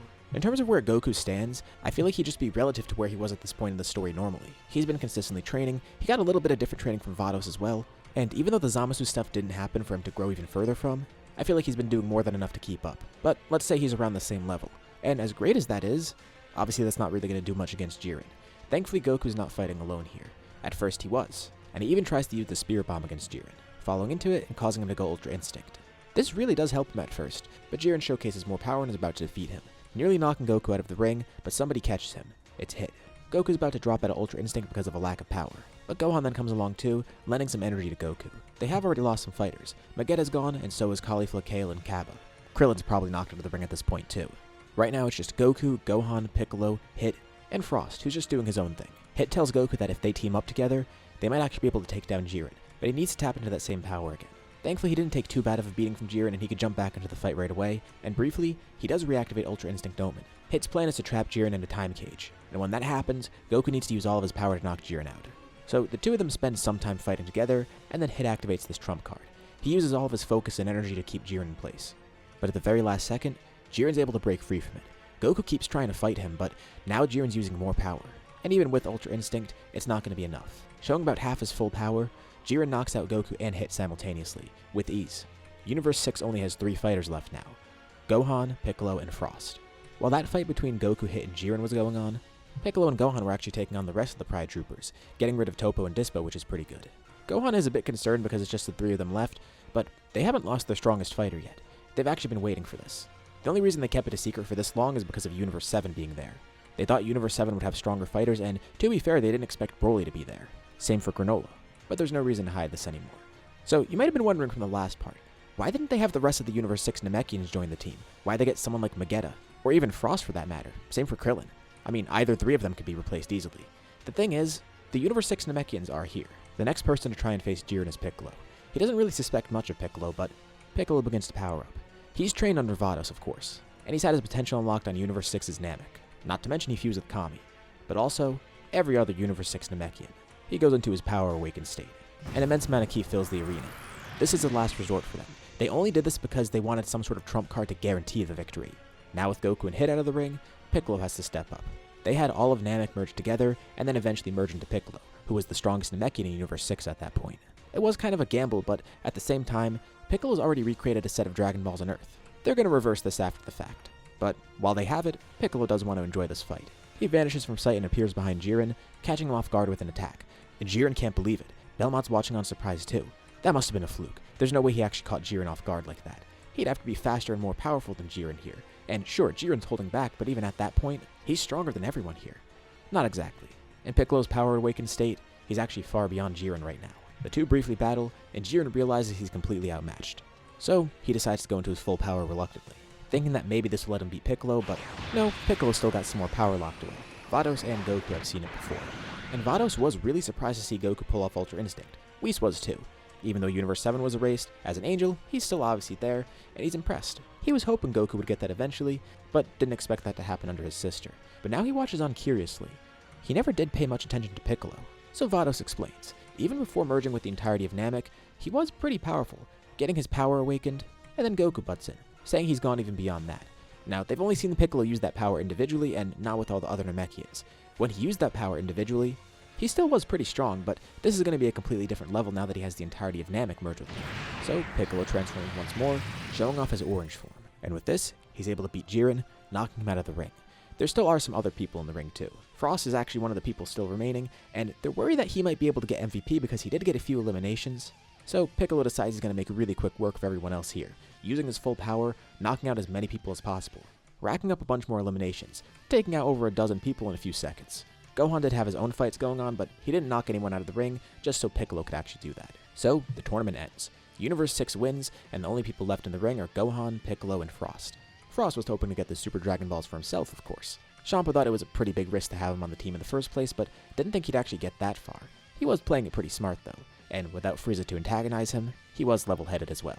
But Piccolo ends up becoming the MVP here, and he makes the same wish that Goku was going to make. He restores all the other universes erased by Zeno, which of course Zeno likes. That's what he wanted. Their main goal was to restore Universe 7, but why not restore everybody else in the process? That makes way more sense. So this is good. They got through the Tournament of Power, they got to break their limits, and they got to restore all the other universes. But still, that does raise one issue. They wanted to use the Super Dragon Balls to bring Earth back to Universe 7, and now they're going to have to wait another year. Honestly, Champa was a bit worried that they were going to wish for that, but then Vados reminds him that wouldn't make sense because Universe 7 was already erased. They couldn't have wished for that even if they wanted. Oh yeah, that makes sense. So it's not like that wish was something they would have even considered, at least during the tournament. They still want to go back to Universe 7. With all the universes restored, Beerus and Whis are back on their planet, and Beerus lets out a sigh of relief, glad that Goku actually won the tournament. But Whis lets him know that it wasn't Goku. Well, Goku actually did something interesting, unlocking Ultra Instinct. Beerus' jaw drops at hearing this, but Whis says there's more. There's someone stronger than him in that universe, Piccolo. Although it's probably temporary because, from the looks of it, they were going to reverse that right after the tournament. But once Earth is back in Universe 7, Beerus might have another strong rival, and it makes Beerus regret not being more persuasive to the Namekians. Shin did try to recruit them, but if Beerus were there, he could have been way more intimidating and gotten them to join. But it doesn't really matter, because even though they lost, they still came back here. And you know what? Beerus is starting to lose interest in Vegeta. He only took Vegeta on as a student under Whis reluctantly because, well, he was the strongest person at the time. But now that he knows about Broly and Granola, why not just have them as rivals in the meantime? It doesn't make sense to keep training Vegeta. So, he's banished from Beerus' planet, which really takes him by surprise because he didn't think Beerus would just let him go that easily. He wants to stay there and train and grow a lot stronger, but he kind of expected this at some point. Although, it really annoys him that Beerus took Broly from him too, because Broly would have been a great asset for his army. By extension, Paragus also went too because Broly said they were a package deal. Not to mention, Broly and Paragus didn't really want to work under Vegeta anyways, so they instantly agreed to going to Beerus' planet. And yeah, Beerus knows that Paragus is kind of an ass and not a good guy, but still, better than Vegeta being here. And ironically, they even bond with Granola a bit because they equally hate the Saiyans, particularly Vegeta. Although Broly did see some other Saiyans in the tournament, and they didn't seem too bad, including some that were originally from Universe 7, Goku and Gohan. But now, Vegeta's left to his own devices. Really pissed off, in fact. He needs a new method to grow stronger, because even with Super Saiyan Blue, he's still behind. Goku was able to surpass him. He embarrassed him no less. But the time for Kakarot's death will come eventually. Let's go back to Universe 6. Piccolo's gonna go collect the Dragon Balls on Earth in order to restore everyone on Namek. Thankfully, the upgraded Shenron grants 3 wishes too, but he doesn't have anything else in mind at the moment. Although, he and Goku are wondering, even though they have to wait a year for the Super Dragon Balls to come back, is there another strong set of Dragon Balls in this universe that could send them back to Universe 7? It's a long shot, so probably not. For the time being, Goku goes back to Sadala. And this time there's someone there that's not typically there. It's Hit. Cabba, Caulifla, and Kale are watching. Cabba actually got in contact with Hit because Goku wanted to fight him again. And this is a really nice surprise for Goku. They say to consider it thanks for training them, and Hit agreed to it because, well, without the help of Universe 7's warriors, they wouldn't have been able to win here fully. Hit's not going to hold anything back though, and killing isn't off the table. Cabba has 2 Senzu beans with him just in case. So the 2 of them go all out. And this is a really fun fight for Goku because he never got to see Hit fight this seriously. Even during the Tournament of Power, he technically was still holding back a bit because he couldn't kill people, and even though that wouldn't have done anything against Jiren, still, he didn't get to see Hit's full strength. Although now, Goku has grown a ton after the tournament, and he tries to tap into Ultra Instinct again, but he can't really do it on command. He was surprised he pulled it off the second time during that tournament, and Hit was hoping to see it once more, but Goku doesn't even really need it. With Blue Kaioken, he's able to overpower Hit completely, beating him in this matchup. And while they're all together, they decide to ask Goku about Vegeta. They've heard about him before, but that tournament was the first time they saw him. Vegeta even did briefly show interest in the Universe 6 Saiyans, but that was when he was already eliminated. He had tunnel vision for defeating Kakarot right off the bat, so he didn't even acknowledge them right away. And they ask Goku, why hasn't he defeated Vegeta? Well, he and Gohan did defeat him before. He's immortal, so they can't kill him, but they sealed him away. He escaped somehow. And they wanted to find something more permanent, but there was never really anything that could do it. Theoretically, the Super Dragon Ball should be able to, but of course, their main priority is getting back to Universe 7, so the wish to remove Vegeta's immortality isn't as important just now. As far as Goku knows, no other set of Dragon Balls could actually do that. Well, either wish for that matter. But then it hits Goku. Wait a second. Telepathically, he communicates with Piccolo, asking if he's made the wish yet, and Piccolo says he only got 6 Dragon Balls so far. Goku's glad he caught him in time. He tells him to not make the wish. Goku then says goodbye to everyone, and not like a normal goodbye, but a goodbye like this might be the last time they see him in a while. He thanks them for everything. It was really fun coming here to Sadala. And he tells Cabba to say hi to the king for him, and Goku immediately goes back to Earth. Goku tells Piccolo what he's thinking of.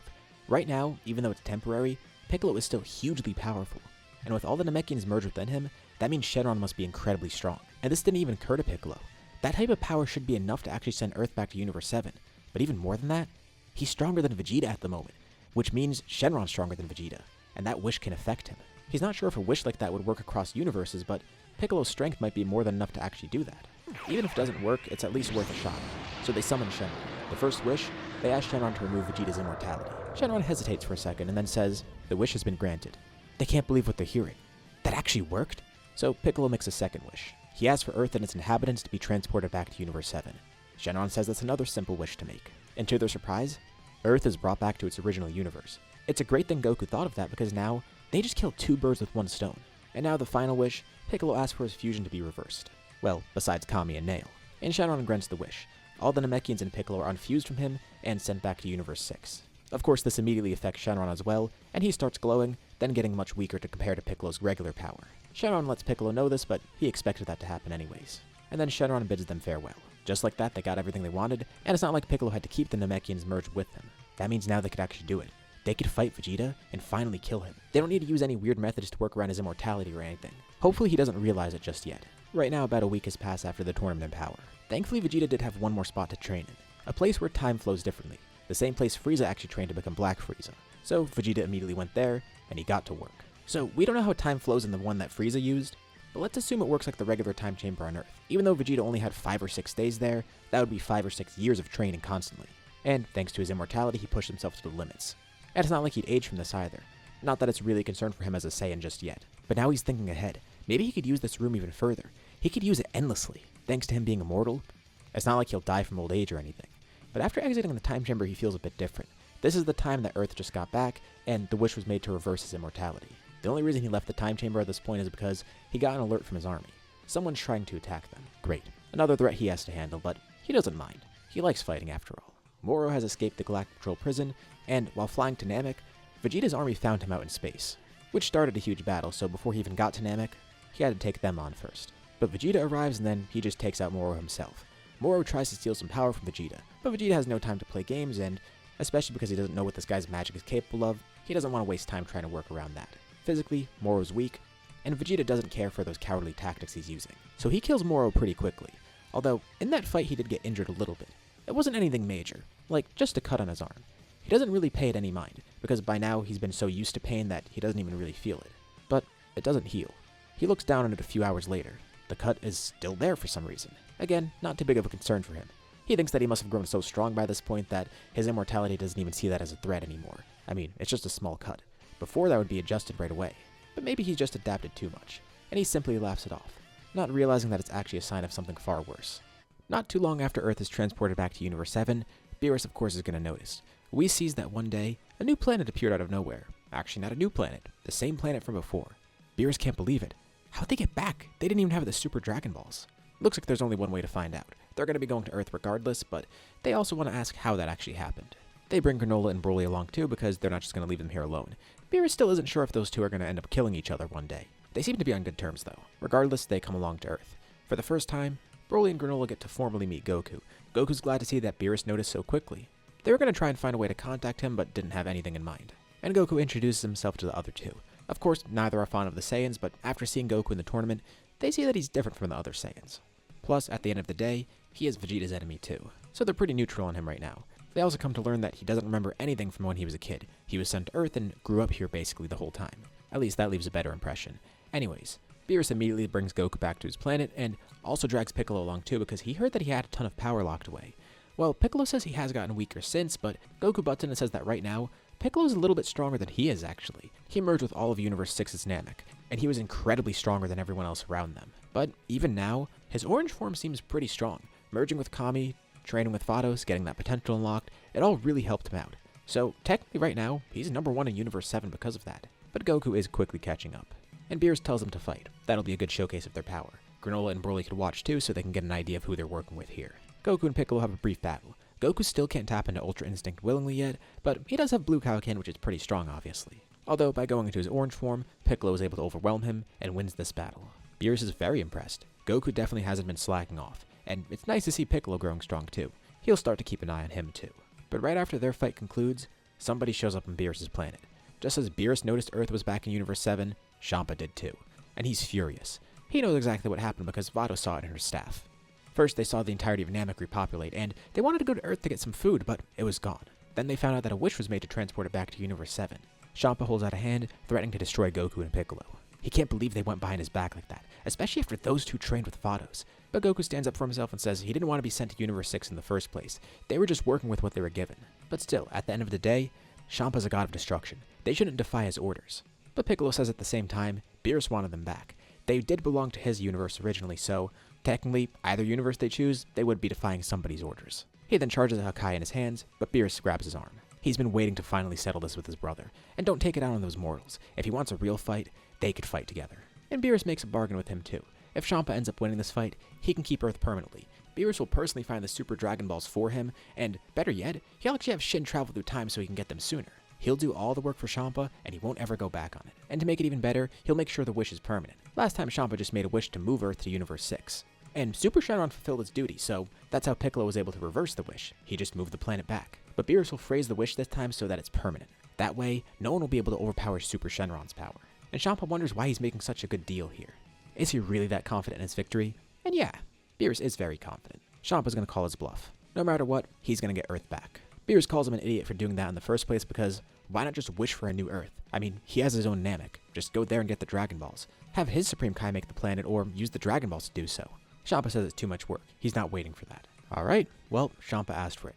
Beerus knew this fight would happen, and Goku and Piccolo wonder if he could actually win. They know Beerus is strong, but they don't know how strong Champa is. Beerus tells them they could relax. First of all, it's disrespectful to assume that Champa would even be a challenge. But he tells them, jokes aside, he has been training. He's confident he will win this. Goku would love to step into fight too, but Piccolo says that would be a really bad idea, which is especially true because if Piccolo's saying this, being the stronger one right now, that means Goku definitely wouldn't stand a chance. They don't know what Champa's capable of, and even though they beat Jiren, who is stronger than his god of destruction, Champa could be far stronger than that. They don't know for sure. Goku, Piccolo, Granola, Broly, and the two angels watch on. Whis and Vados expect this. They just have fun with it.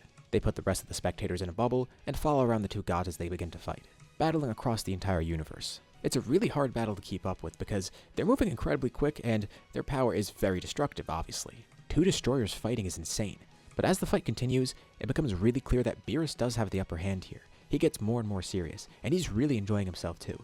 It's nice to finally go all out for once. And you know what? He tells Champa to not hold anything back. They could use all the power they want. The angels will reverse it. For the next few minutes, they don't need to worry about destroying anything. Whis and Vados breathe a sigh of annoyance. Well, that is their command, so they'll end up doing it. So Beerus and Champa hold nothing back. Everything around them starts crumbling apart. Just them speeding around the universe is enough to destroy things. The spectators look on really scared, but Whis tells them not to worry. He and Vados can reverse the next few minutes so it looks like nothing ever happened. They could actually go up to 3 minutes, but they're gonna do 2 just to be safe. For the next 120 seconds, Beerus and Champa fight all out. Although, they don't even need the full 120 seconds. 60 seconds later, Beerus ends up winning, showcasing Ultra Instinct for himself. And with that, he wins pretty easily. And he looks back at Goku. He's not the only one who's been able to use Ultra Instinct. They're all amazed. Even Vados is impressed, but we saw this coming. I mean, he was the one to train Beerus after all. A huge majority of Universe 7 is destroyed in this battle, but thankfully, it was far away from valuable planets and everything was reversed anyways. Piccolo can't believe they were just willing to destroy everything like that just for some fun. But Whis lets him know that it wasn't really for fun. They truly did need to settle the score there. Sure, it seems like Beerus is being reckless and trying to have fun, but really, he's doing this to fully stand up to his brother, and also ensure that Earth stays here, so it's for their sake. Beerus lets them know that he was planning on fighting Champa anyways. After losing Earth and his rival, he decided he was going to grow a lot stronger and stop being as lazy. Speaking of losing his rival though, where's Vegeta been? Oh yeah, Beerus banished him right after the tournament. And after Beerus and Champa's fight, Vegeta of course caught wind of it. I mean, how could he not see that? Even with the do-over, there still was a fight beforehand that did destroy some things, and it was detected out in space and he didn't know what was going on. But all he could fathom was that Beerus was fighting somebody. It must have been his twin brother, which means something happened to cause them fight. Wait a second. No, there's no way. He checks on his radar, trying to locate where Earth once was, and sure enough, it's there again. Kakarot's back. Vegeta puts back on his Saiyan armor. Finally, after all this time, he could settle the score. And he's wondering how he should do it. Should he sneak attack them and blow up the planet without them having a chance to fight back? Because part of him did want to do that. Like, there were points where he was so angry that he just wanted to destroy it and get it over with. But at the same time, he's trained so much. He wants to savor the fight. So, he heads towards Earth. He's gonna fight them normally. About a week passes. They expect Vegeta to show up at any point soon, There's no way he wouldn't have found out about this by now. And sure enough, they sense his energy getting closer and closer. Broly and Granola are here too, just because they wanted to see Vegeta defeated. Beerus and Whis are also on Earth, just watching. They're not going to get involved. This will be a good display of Goku and Piccolo's power, and plus, they haven't enjoyed the food here in so long. Naturally, they'd want to be on Earth. Vegeta lands on Earth and comes face to face with Goku once more. Sure, he does want to enjoy the battle, but he sees no need in holding back here, and he feels he's far surpassed Kakarot by now. Really? Goku doesn't know how he could do that. In the tournament, he seemed to be far weaker. But Vegeta says he found a place where he can get a year's worth of training in a day, and he spent multiple years in there. Wait, he has his own time chamber? Oh, so they're familiar with it then. Well, no need to explain in that case. Vegeta then powers up. He goes into Super Saiyan Blue, but this time, his aura is much different and his hair takes on a darker shade. This is Blue Evolution. So, Goku and Piccolo don't hold back either. Goku goes into Blue Kaioken, and Piccolo turns orange. As the fight begins, it's clear that Vegeta is ahead of the two of them, even combined. He has grown significantly stronger. His training put him far ahead, but not enough to completely stop them. Plus, Goku and Piccolo see he has the same fighting style that he got after he became immortal. He's not holding anything back. He might not know that he's lost his immortality. They have the advantage. And Vegeta gets injured a little bit during the fights, but not enough to alert him. But at some point in the battle, he does deal enough damage to Goku to push him out of the fight for a little bit. And now he's only fighting Piccolo. But Piccolo tries to get into his head. Has Vegeta noticed something different yet? Vegeta's not sure what Piccolo means, but Piccolo tells him to pay attention closely to his injuries. Those bruises, those cuts, those fractures that he probably has too from fighting. Normally those would have healed by now, right? And Vegeta laughs it off. He's noticed this too. It's nothing. He fought a magician recently and he chalked it up to that. But he is still immortal and he's not going to let Piccolo get into his head. The only way to reverse that is if he got the Super Dragon Balls, which of course he couldn't get. They already made the wish to restore all the other universes. But then Piccolo asks Vegeta, how does he think Earth came back here? And Vegeta stops in his tracks for a second. Then he's hit by a sniper blast. Granola steps in, hitting Vegeta right in a vital point while he's off guard. He wants to help kill Vegeta too. And Broly's sent out as well. He doesn't have control over his full power yet, but he wants to help out Piccolo. And Vegeta laughs it off. Broly's not going to be able to fight here. He'll go berserk and probably kill them. But Vegeta still feels pain from that attack from Granola. Plus, now he's thinking about it more. Yeah, they would have had to have a really strong wish to come back here. But Vegeta sees what he's doing. He's trying to distract him. Kakarot's probably trying to buy time to use fusion or something like that, isn't he? Gohan's not here after all, and that's probably what he's doing. He's going to come back fused with him. No, Piccolo's not trying to play any mind games. Well, technically he is, but he isn't lying about anything. And he lets Vegeta in on a little secret. The person to win the tournament was him. He was the MVP. He was strong enough to beat Jiren. And that in turn made Shenron really strong, even though it was temporary. Strong enough to move Earth back to this universe. And strong enough to even undo Vegeta's wish. Even though he was in a completely separate universe. Hell, even a separate realm at the time because he was probably training already in the time chamber. Piccolo's Shenron was so powerful that that wish was possible. He tells Vegeta to just look down at his injuries. They haven't healed yet. And they're not just minor injuries anymore like small scrapes. He feels the pain from them. And they're not healing. Piccolo and Broly then attack together. Broly's in Wrathful right now, just so he can at least try and hold back his power. This way at least Piccolo can't stop him because he's stronger. If he goes Super Saiyan that would be a problem though. And Vegeta's still in disbelief. He's not immortal anymore. Piccolo's not lying. And Vegeta didn't fully defeat Kakarot. No, he's just been preparing something else in the background. A surefire way to kill him for good, even with his gap in strength right now. Vegeta was fighting pretty recklessly during the battle before. He's grown so used to being immortal that his fighting style changed. He would fight in a way that would even injure his body just for the sake of more power, and that led to him actually injuring himself here too on accident. Piccolo, Broly, and Granola keep fighting him. But then Vegeta gets a glimpse of something in the sky. A glowing ball of energy. One that he's seen before. It was many years ago, and surely it wasn't that large. But he looks over to see Goku's preparing a spirit bomb, and the second he notices this, Goku throws it. Goku's friends around Earth lended him energy, so even though people like Gohan, Krillin, Tenshinhan, and the others weren't around here, they all lended energy to him. Plus, Broly, Granola, and Piccolo did too, of course. The three others get out of the way, and the spirit bomb tracks Vegeta's evil energy. He tries to push it back, and he actually is powerful enough to struggle against it a bit, even with Goku going into Blue Kaioken and trying to push it, and even along with Piccolo helping him push it too. And as they're playing tug of war with the spirit bomb, Goku tells Vegeta he's been very fun to fight, but he can't keep things the way they are. At some point Vegeta did have to be defeated. He was hoping Vegeta would at least change his ways somewhat, but at some point he knew that was a lost cause. It would be great if he came back as a good guy one day, but otherwise this is the end. Vegeta tells him to not get so confident. Sure, this attack's strong, and he might not be immortal anymore, but he hasn't lost the fight yet. And Goku says he's not so sure about that. He tries something that's really risky. Piccolo keeps on pushing the spirit bomb as Goku flies into it. It acted as a catalyst last time for Ultra Instinct, so maybe he could forcibly activate it once more. Piccolo thinks it's a really stupid idea and didn't know Goku was going to do this, but Goku thinks he's going to pull it off. He doesn't fall into the spirit bomb. He jumps into it, trying to control it for himself. This pushes it closer and closer to Vegeta, but the energy also gets absorbed into Goku, awakening that same power from before. There's a brilliant flash of light. The spirit bomb disappears, but Goku's there, flying towards Vegeta. His hair is now completely silver, and his fist is glowing with the energy of the spirit bomb. Vegeta sees an unavoidable death coming his way.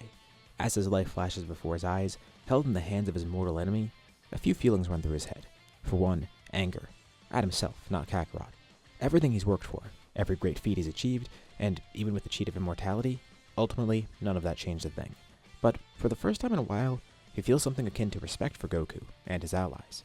They faced insurmountable odds and an immortal foe, yet they kept fighting, they kept growing, and they even won.